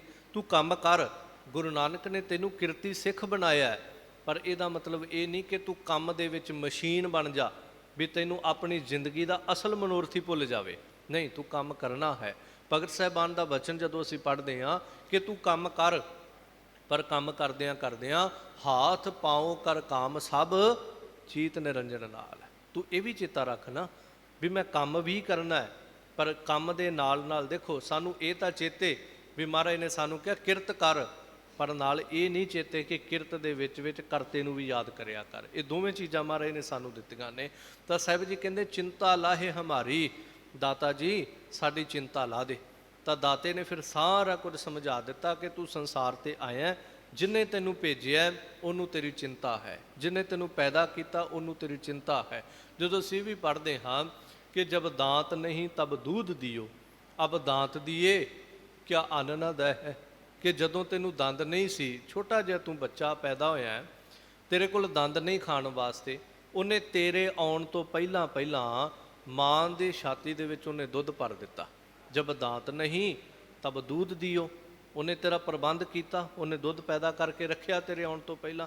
ਅਬ ਦਾਂਤ ਦੀਏ ਕਿਆ ਅੰਨ ਨਾ ਦੈ ਹੈ, ਜੇ ਉਹਨੇ ਹੁਣ ਤੈਨੂੰ ਦੰਦ ਦੇ ਦਿੱਤੇ ਕਿ ਤੈਨੂੰ ਰੋਟੀ ਨਹੀਂ ਦੇਵੇਗਾ, ਤੈਨੂੰ ਭੋਜਨ ਨਹੀਂ ਦੇਵੇਗਾ, ਸਭ ਕੁਝ ਤੈਨੂੰ ਦੇਵੇਗਾ, ਪਰ ਜਦੋਂ ਤੂੰ ਆਪਣੇ ਹੱਥ ਪੈਰ ਮਾਰਨ ਦੀ ਕੋਸ਼ਿਸ਼ ਕਰੇਗਾ ਉਦੋਂ ਇਹ ਹੈ ਕਿ ਤੇਰੇ ਆਪਣੇ ਅੰਦਰ ਇੱਕ ਐਸੀ ਤਰਥੱਲੀ ਮੱਚੇਗੀ, ਤੇਰੇ ਆਪਣੇ ਅੰਦਰ ਇੱਕ ਚਿੰਤਾ ਪੈਦਾ ਹੋਏਗੀ। ਉਹ ਚਿੰਤਾ ਸੋਗ ਦਾ ਜਨਮ ਲਵੇਗੀ, ਉਸ ਸੋਗ ਦੇ ਵਿੱਚ ਤੇਰੇ ਅੰਦਰ ਇੱਕ ਤੜਫ ਜਨਮ ਲੈ ਜਾਏਗੀ। ਉਹ ਤੜਫ ਜਿਹੜੀ ਹੈ ਖੁਆਰੀ ਪੈਦਾ ਕਰੇਗੀ, ਬਸ ਉਹ ਖੁਆਰੀਆਂ ਹੀ ਤੈਨੂੰ ਪਰਮੇਸ਼ਰ ਤੋਂ ਦੂਰ ਕਰ ਦੇਣਗੀਆਂ। ਤਾਂ ਸਾਹਿਬ ਜੀ ਕਹਿੰਦੇ ਨੇ ਦਾਤਾ ਤੇਰੀ ਸ਼ਰਨ ਆਏ ਆ, ਸਾਨੂੰ ਸੁੱਖ ਦੇ, ਸਾਨੂੰ ਨਾਮ ਦੇ, ਸਾਨੂੰ ਸ਼ੋਭਾ ਦੇ, ਤੇ ਸਾਡੀਆਂ ਸਾਰੀਆਂ ਚਿੰਤਾਵਾਂ। ਹੁਣ ਚਿੰਤਾ ਇਕੱਲੀ ਪਦਾਰਥਾਂ ਦੀ ਨਹੀਂ, ਮੈਨੂੰ ਰੋਟੀ ਚਾਹੀਦੀ ਹੈ, ਚਿੰਤਾ ਇਹ ਵੀ ਹੈ ਕਿ ਸਾਡਾ ਪਰਲੋਕ ਵਿੱਚ ਕੀ ਬਣੇਗਾ। ਮੈਂ ਇੱਕ ਬੇਨਤੀ ਕਰਾਂ, ਸਭ ਤੋਂ ਵੱਡੀ ਚਿੰਤਾ ਸਾਨੂੰ ਇਹ ਹੋਣੀ ਚਾਹੀਦੀ ਹੈ ਕਿ ਸਾਡਾ ਪਰਲੋਕ ਵਿੱਚ ਕੀ ਬਣੇਗਾ। ਇਸ ਲੋਕ ਦੇ ਵਿੱਚ ਤਾਂ 4 ਦਿਨ ਔਖੇ ਸੌਖੇ ਅਸੀਂ ਕੱਟ ਲਵਾਂਗੇ, ਕੌਣ ਵੇਂਦਾ ਹੈ, ਬੜਾ ਔਖਾ ਸੌਖਾ ਜੀਵਨ ਦੁਨੀਆ ਗੁਜ਼ਾਰਦੀ ਹੈ, ਪਰ ਅੱਗੇ ਜੋ ਸਾਡੇ ਨਾਲ ਬੀਤਣੀ ਹੈ ਉਹਦੇ ਪ੍ਰਥਾਏ ਕਦੀ ਕਦੀ ਬਹਿ ਕੇ ਮਨ ਦੇ ਵਿੱਚ ਝਾਤ ਮਾਰ ਲਿਆ ਕਰੀਏ। ਤਾਂ ਦਾਤਾ ਜੀ ਸਾਡੀ ਅਗਲੀ ਵੀ ਚਿੰਤਾ ਲਾ ਦਿਓ। ਉਹ ਚਿੰਤਾ ਕੀ ਹੈ ਕਿ ਜਿਹ ਮਾਰਗ ਕੇ ਗਣੇ ਜਾਹੇ ਨਾ ਕੋਸਾ, ਹਰ ਕਾ ਨਾਮ ਉਹਾ ਸੰਗ ਤੋਸਾ। ਸਾਨੂੰ ਉਹ ਨਾਮ ਦਾ ਤੋਸਾ ਜਿਹੜਾ ਹੈ, ਉਹ ਨਾਮ ਧਨ ਜਿਹੜਾ ਸਾਨੂੰ ਦਿਓ। ਸਾਨੂੰ ਉਹ ਅਗਲਾ ਪਰਲੋਕ ਜਿਹੜਾ ਹੈ, ਲੋਕ ਸੁਖੀਏ ਪਰਲੋਕ ਸੁਹੇਲੇ, ਸਾਨੂੰ ਉਹ ਪਰਲੋਕ ਸੁਹੇਲਾ ਕਰਨ ਵਾਲੀ ਦਾਤ ਦਿਓ, ਸਾਡੀ ਉਹ ਚਿੰਤਾ ਜਿਹੜੀ ਉਹ ਲਾ ਦਿਓ। ਤਾਂ ਜਦੋਂ ਇਹ ਵਾਰਤਾਲਾਪ ਹੋ ਰਹੀ ਹੈ ਤਾਂ ਗੁਰੂ ਅਰਜਨ ਦੇਵ ਮਹਾਰਾਜ ਕਿਰਪਾ ਕਰਦੇ, ਰਹਾਓ ਠਹਿਰਾਓ ਦੇ ਕੇ ਸਮਝਾਉਂਦੇ ਨੇ ਕਿ ਤੈਨੂੰ ਹੋਰ ਕੋਈ ਸ਼ਰਨ ਨਹੀਂ ਹੈਗੀ। ਸਿੱਖ ਦੀ ਪਰਖ ਕਰਦੇ ਨੇ, ਜਗਿਆਸੂ ਰੂਪ 'ਚ ਹੀ ਸਵਾਲ ਜਵਾਬ ਚੱਲ ਰਹੇ ਨੇ। ਮਹਾਰਾਜ ਸਿੱਖ ਦੀ ਪਰਖ ਕਰਦੇ ਕਿ ਤੂੰ ਸਾਡੀ ਸ਼ਰਨ ਵਿੱਚ ਆਇਆ, ਕੋਈ ਹੋਰ ਸ਼ਰਨ ਨਹੀਂ ਹੈਗੀ। ਦੁਨੀਆ 'ਤੇ ਕਿੰਨੇ ਲੋਕ ਤੁਰੇ ਫਿਰਦੇ, ਕਿਸੇ ਹੋਰ ਤੋਂ ਮੰਗ ਲੈਣਾ ਸੀ। ਪਰਖ ਕਰਦੇ ਨੇ, ਜਿਵੇਂ ਭਾਈ ਮੰਝ ਦੀ ਪਰਖ ਕੀਤੀ ਸੀਗੀ, ਹੋਰ ਗੁਰਸਿੱਖਾਂ ਦੀ ਪਰਖ ਕੀਤੀ ਸੀ, ਭਾਈ ਲੰਗਾਹ ਦੀ ਪਰਖ ਕੀਤੀ ਸੀ। ਤਾਂ ਮਹਾਰਾਜ ਜਦੋਂ ਪੁੱਛਦੇ ਨੇ ਤਾਂ ਅੱਗੋਂ ਆਪ ਹੀ ਜਵਾਬ ਦਿੰਦਿਆਂ ਗੁਰੂ ਅਰਜਨ ਦੇਵ ਪਾਤਸ਼ਾਹ ਕਹਿ ਰਹੇ ਨੇ, ਅਵਰ ਨਾ ਸੂਝੈ ਦੂਜੀ ਠਾਹਰ, ਹਾਰ ਪਰਿਓ ਤਉ ਦੁਆਰੀ। ਦਾਤਾ ਤੇਰੇ ਤੋਂ ਬਿਨਾ ਸਾਨੂੰ ਦੂਜੀ ਕੋਈ ਠਾਹਰ ਜਿਹੜੀ ਹੈ ਉਹ ਸੁੱਝਦੀ ਨਹੀਂ। ਠਾਹਰ ਦਾ ਅਰਥ ਹੁੰਦਾ ਟਿਕਾਣਾ, ਕੁਝ ਸਮਾਂ ਠਹਿਰਾਓ। ਜਿਵੇਂ ਆਪਾਂ ਸਫ਼ਰ 'ਤੇ ਹੋਈਏ ਤੇ ਪੁਰਾਣਾ ਇੱਕ ਸ਼ਬਦ ਵਰਤਦੇ ਸੀ, ਇੱਥੇ ਝੱਟ ਬਿੰਦ ਠਾਹਰ ਕਰ ਲਈਏ, ਮਤਲਬ ਥੋੜ੍ਹਾ ਸਮਾਂ ਰੁਕ ਜਾਈਏ, ਕੁਝ ਇੱਕ ਅੱਧੀ ਰਾਤ ਜਿਹੜੀ ਹੈ ਇੱਥੇ ਬਸਰ ਕਰ ਲਈਏ। ਤਾਂ ਮਹਾਰਾਜ ਸਾਨੂੰ ਤੇਰੇ ਤੋਂ ਬਿਨਾ ਦੂਜੀ ਕੋਈ ਠਾਹਰ ਸੁੱਝਦੀ ਨਹੀਂ। ਤੁਧ ਨੂੰ ਛੋੜ ਜਾਈਏ ਪ੍ਰਭ ਕੈ ਧਰ, ਆਨ ਨਾ ਬੀਆ ਤੇਰੀ ਸਮਸਰ। ਕਿ ਤੇਰੇ ਬਰਾਬਰ ਕੋਈ ਹੈ ਹੀ ਨਹੀਂ, ਜਾਈਏ ਤੇ ਜਾਈਏ ਕਿੱਥੇ? ਕਿਉਂਕਿ ਦੇਖੋ ਭਾਈ ਗੁਰਦਾਸ ਸਾਹਿਬ ਜੀ ਦਾ ਇੱਕ ਬਚਨ ਹੈ, ਕਹਿੰਦੇ ਆਂਬ ਕੀ ਸਦਰ ਕਤ ਮਿਟਤ ਆਂਬਲੀ ਖਾਏ, ਪਿਤਾ ਕੋ ਪਿਆਰ ਨਾ ਪਰੋਸੀ ਪਹਿ ਪਾਈ ਹੈ। ਕਿ ਜੇ ਅੰਬ ਦੀ ਭੁੱਖ ਲੱਗੀ ਹੋਵੇ ਤੇ ਕੋਈ ਕਵੇ ਛੋਟੀਆਂ ਛੋਟੀਆਂ ਅੰਬੀਆਂ ਜਾਂ ਗਿਟਕਾਂ ਖਾ ਲਓ ਅੰਬ ਦੀਆਂ, ਤੇ ਅੰਬ ਦੀ ਭੁੱਖ ਜਿਹੜੀ ਹੈ ਉਹ ਗਿਟਕਾਂ ਦੇ ਨਾਲ ਜਾਂ ਛੋਟੀਆਂ ਅੰਬੀਆਂ ਦੇ ਨਾਲ ਕਿੱਥੋਂ ਮਿਟ ਜਾਏਗੀ? ਭੁੱਖ ਤੇ ਅੰਬ ਦੀ ਲੱਗੀ ਹੋਈ ਹੈ। ਤਾਂ ਭਾਈ ਸਾਹਿਬ ਜੀ ਕਹਿੰਦੇ ਪਿਤਾ ਕੋ ਪਿਆਰ ਨਾ ਪਰੋਸੀ ਪਹਿ ਪਾਈ ਹੈ, ਕਿ ਜਿਹੜਾ ਪਿਆਰ ਪਿਤਾ ਨੇ ਦੇਣਾ ਉਹ ਪੜੋਸੀ ਥੋੜ੍ਹੀ ਦੇ ਸਕਦਾ, ਭਾਵੇਂ ਉਹ ਸ਼ਰੀਕੇ ਵਾਲਾ ਹੀ ਕਿਉਂ ਨਾ ਹੋਵੇ, ਉਹ ਪਿਆਰ ਥੋੜ੍ਹੀ ਉਹ ਦੇ ਸਕਦਾ ਹੈ। ਸੋ ਜੋ ਗੁਰੂ ਨੇ ਸਾਡੇ ਲਈ ਕਰ ਦੇਣਾ ਹੈ ਉਹ ਦੂਜਾ ਨਹੀਂ ਕਰ ਪਾਏਗਾ। ਜੋ ਗੁਰੂ ਦੀ ਸ਼ਰਨ ਆ ਗਿਆ, ਜਿੱਥੇ ਗੁਰੂ ਨੇ ਨਿਵਾਜ ਦੇਣਾ, ਇੰਝ ਸਮਝ ਲਓ ਜੋ ਅੱਖਾਂ ਨੂੰ ਸਕੂਨ ਇੱਕ ਸਮੁੰਦਰ ਦੀਆਂ ਲਹਿਰਾਂ ਨੂੰ ਵੇਖ ਕੇ ਮਿਲੇਗਾ, ਉਹ ਕਿਸੇ ਨਦੀ ਦੇ ਕਿਨਾਰੇ ਤੇ ਖੜ ਕੇ ਨਹੀਂ ਮਿਲਦਾ। ਭਾਵੇਂ ਦਰਿਆ ਦੇ ਵਿੱਚ ਵੀ ਲਹਿਰਾਂ ਉੱਠਦੀਆਂ ਹੋਣ, ਨਦੀ ਦੇ ਵਿੱਚ ਵੀ ਅਸੀਂ ਵੇਖਦੇ ਹਾਂ ਤੇਜ਼ ਹਵਾ ਚੱਲਦੀ ਹੋਵੇ, ਨਦੀ ਦਾ ਪਾਣੀ ਵੀ ਉਛਲਦਾ, ਪਰ ਜੋ ਸਮੁੰਦਰ ਦੇ ਕਿਨਾਰੇ ਤੇ ਖੜੇ ਹੋ ਕੇ ਉਹਨਾਂ ਉੱਠਦੀਆਂ ਲਹਿਰਾਂ ਨੂੰ ਵੇਖ ਕੇ, ਸਮੁੰਦਰ ਦੀ ਵਿਸ਼ਾਲਤਾ ਨੂੰ ਵੇਖ ਕੇ, ਉਹਨਾਂ ਠੰਡੀਆਂ ਹਵਾਵਾਂ ਨੂੰ ਮਾਣਦਿਆਂ ਦੂਰ ਤੱਕ ਪਾਣੀ ਹੀ ਪਾਣੀ ਦੇਖ ਕੇ ਜੋ ਸਾਡੇ ਅੰਦਰ ਨੂੰ ਖੁਸ਼ੀ ਮਿਲੇਗੀ, ਉਹ ਨਦੀਆਂ, ਨਾਲੇ, ਦਰਿਆਵਾਂ, ਪਾਣੀਆਂ ਦੇ ਕਿਨਾਰੇ ਤੇ ਖੜੇ ਹੋ ਕੇ ਨਹੀਂ ਮਿਲ ਸਕਦੀ। ਸਮੁੰਦਰ ਸਮੁੰਦਰ ਹੀ ਹੈ, ਨਦੀਆਂ ਨਦੀਆਂ ਹੀ ਨੇ, ਨਾਲੇ ਨਾਲੇ ਨੇ, ਦਰਿਆ ਦਰਿਆ ਹੀ ਨੇ। ਗੁਰੂ ਗੁਰੂ ਹੈ ਤੇ ਬਾਕੀ ਗੁਰੂ ਤੋਂ ਬਾਹਰ ਜਿਨ੍ਹਾਂ ਦੇ ਅਸੀਂ ਸ਼ਰਨ ਲੈ ਲੈਂਦੇ ਹਾਂ ਉਹਨਾਂ ਦੇ ਵਿੱਚ ਉਹ ਬਲ ਨਹੀਂ ਹੈ। ਇਸ ਲਈ ਸਾਹਿਬ ਜੀ ਅੱਗੋਂ ਜਵਾਬ ਦੇ ਕੇ ਕਹਿੰਦੇ, ਦਾਤਾ ਅਵਰ ਨਾ ਸੂਝੈ ਦੂਜੀ ਠਾਹਰ, ਸਾਨੂੰ ਤੇਰੇ ਤੋਂ ਬਿਨਾਂ ਕੋਈ ਦੂਜੀ ਥਾਂ ਸੁੱਝਦੀ ਨਹੀਂ। ਇਸ ਕਰਕੇ ਹਾਰ ਪਰਿਓ ਤਉ ਦੁਆਰੀ, ਅਸੀਂ ਹਾਰ ਕੇ ਤੇਰੀ ਸ਼ਰਨ ਆ ਗਏ ਆ। ਜਿਵੇਂ ਗੁਰੂ ਕਲਗੀਧਰ ਪਾਤਸ਼ਾਹ ਦਾ ਬਚਨ ਮੈਂ ਸਾਂਝਾ ਕੀਤਾ ਕਿ ਸਗਲ ਦੁਆਰ ਕੋ ਛੱਡ ਕੇ ਗਹਿਓ ਤੁਹਾਰੋ ਦੁਆਰ, ਬਾਹੇ ਗਹੇ ਕੀ ਲਾਜ ਅਸ ਗੋਬਿੰਦ ਦਾਸ ਤੁਹਾਰ। ਕਿ ਅਸੀਂ ਹਾਰ ਕੇ ਤੇਰੀ ਸ਼ਰਨ ਆ ਪਏ ਆ। ਜਦੋਂ ਅਸੀਂ 12 ਮਾਹ ਦੀ ਪ੍ਰਾਰੰਭਤਾ ਕਰਦੇ ਹਾਂ ਤੇ ਉੱਥੇ ਸਾਹਿਬ ਜੀ ਇੱਕ ਵਚਨ ਕਹਿੰਦੇ ਨੇ, ਕਿਰਤ ਕਰਮ ਕੇ ਵਿਛੁੜੇ ਕਰ ਕਿਰਪਾ ਮਿਲਹੁ ਰਾਮ, ਚਾਰ ਕੁੰਟ ਦਹਿ ਦਿਸ ਭ੍ਰਮੇ ਥੱਕ ਆਏ ਪ੍ਰਭ ਕੀ ਸਾਮ। ਕਿ ਦਾਤਾ ਅਸੀਂ ਸਾਰੇ ਪਾਸਿਆਂ ਤੋਂ ਭਰਮਣ ਕਰਕੇ ਭਟਕ ਕੇ ਥੱਕ ਟੁੱਟ ਹਾਰ ਕੇ ਤੇਰੀ ਸ਼ਰਨ ਵਿੱਚ ਆ ਗਏ। ਹਾਰ ਪਰਿਓ ਤਉ ਦੁਆਰੀ, ਦਾਤਾ ਅਸੀਂ ਤੇਰੀ ਸ਼ਰਨ ਆ ਗਏ, ਹਾਰ ਗਏ ਆ ਸਾਰੇ ਪਾਸਿਓਂ। ਹੁਣ ਤੂੰ ਸਾਡੇ ਤੇ ਇੱਕ ਕਿਰਪਾ ਕਰ। ਉਹ ਕਿਰਪਾ ਕੀ ਹੈ? ਲੇਖਾ ਛੋੜ ਅਲੇਖੈ ਛੂਟਹ, ਹਮ ਨਿਰਗੁਣ ਲੇਹੋ ਉਬਾਰੀ। ਦਾਤਾ ਤੇਰਾ ਇੱਕ ਸੁਭਾਅ ਹੈ, ਜੋ ਤੇਰੀ ਸ਼ਰਨ ਵਿੱਚ ਆ ਗਿਆ ਤੂੰ ਕਦੀ ਉਹਦੇ ਗੁਣ ਔਗਣ ਗੁਨਾਹਾਂ ਨੂੰ ਨਹੀਂ ਵੇਖਦਾ। ਇਸ ਕਰਕੇ ਲੇਖਾ ਛੋੜ, ਸਾਡੇ ਲੇਖਿਆਂ ਵੱਲ ਨਾ ਵੇਖੀ। ਸਾਡਾ ਤਾਂ ਸੁਭਾਅ ਹੈ, ਜੇਤਾ ਸਮੁੰਦ ਸਾਗਰ ਨੀਰ ਭਰਿਆ ਤੇ ਅਵਗੁਣ ਹਮਾਰੇ। ਪਰ ਤੂੰ ਆਪਣੇ ਸੁਭਾਅ ਦੀ ਪ੍ਰਤਿਪਾਲਨਾ ਕਰ, ਦਇਆ ਕਰੋ ਕਛ ਮਿਹਰ ਉਪਾਵਹੋ, ਡੁੱਬਦੇ ਪੱਥਰ ਤਾਰੇ। ਸਾਡੀ ਤੇ ਹਾਲਤ ਦਾਤਾ ਜੀ ਇਹ ਹੈ, ਜਿਵੇਂ ਸਾਹਿਬ ਦਾ ਵਚਨ ਪੜ੍ਹਦੇ ਹਾਂ, ਸੁਤ ਅਪਰਾਧ ਕਰਤ ਹੈ ਜੇਤੇ। ਅਸੀਂ ਉਸ ਬੱਚੇ ਵਰਗੇ ਆ ਜਿਹੜਾ ਹਰ ਛਿਨ ਹਰ ਘੜੀ ਕੁਛ ਨਾ ਕੁਛ ਖੁਰਾਪਾਤ ਜਿਹੜਾ ਉਹ ਕਰੀ ਜਾ ਰਿਹਾ। ਬੱਚਾ ਹਰ ਵੇਲੇ ਸ਼ਰਾਰਤ ਕਰ ਰਿਹਾ, ਹਰ ਵੇਲੇ ਗੁਨਾਹ ਕਰ ਰਿਹਾ, ਹਰ ਵੇਲੇ ਤੰਗ ਕਰ ਰਿਹਾ। ਪਰ ਦਾਤਾ ਤੇਰਾ ਸੁਭਾਅ ਪਤਾ ਕੀ ਹੈ? ਜਨਨੀ ਚੀਤ ਨਾ ਰੱਖ ਸਤੇਤੇ। ਜਿਵੇਂ ਬੱਚੇ ਦੇ ਔਗਣਾ ਗੁਨਾਹਾਂ ਨੂੰ ਮਾਂ ਜਿਹੜੀ ਉਹ ਚੇਤੇ ਨਹੀਂ ਰੱਖਦੀ, ਤੇ ਉਹ ਆਪਣੇ ਸੀਨੇ ਨਾਲ ਲਾਉਂਦੀ ਹੈ। ਸੁਤ ਅਪਰਾਧ ਕਰਤ ਹੈ ਜੇਤੇ, ਜਨਨੀ ਚੀਤ ਨਾ ਰਾਖਸ ਤੇ ਰਾਮਈਆ ਹਉ ਬਾਰਿਕ ਤੇਰਾ, ਕਾਹੇ ਨਾ ਖੰਡਸ ਅਵਗੁਣ ਮੇਰਾ।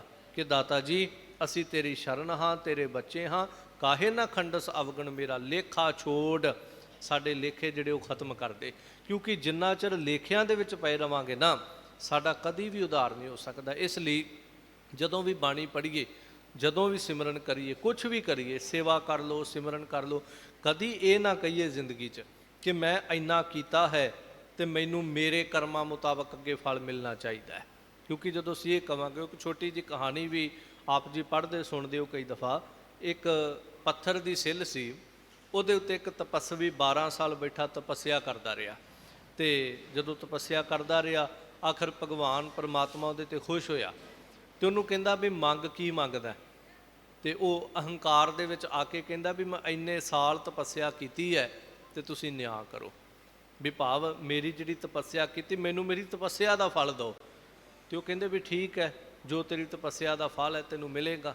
ਇੰਨੀ ਦੇਰ ਨੂੰ ਕਹਾਣੀ ਦੇ ਵਿੱਚ ਲਿਖਦੇ ਨੇ ਵੀ ਜਿਹੜੀ ਸਿੱਲ ਸੀ ਨਾ ਪੱਥਰ, ਉਹ ਬੋਲੀ, ਕਹਿੰਦੀ ਵੀ ਇਹ ਭਗਵਾਨ ਜੇ ਨਿਆਂ ਕਰਨ ਦੀ ਗੱਲ ਹੈ ਫਿਰ ਮੇਰਾ ਵੀ ਨਿਆਂ ਕਰੋ। ਤੇ ਉਹ ਕਹਿੰਦੇ ਵੀ ਤੇਰਾ ਕੀ ਨਿਆਂ?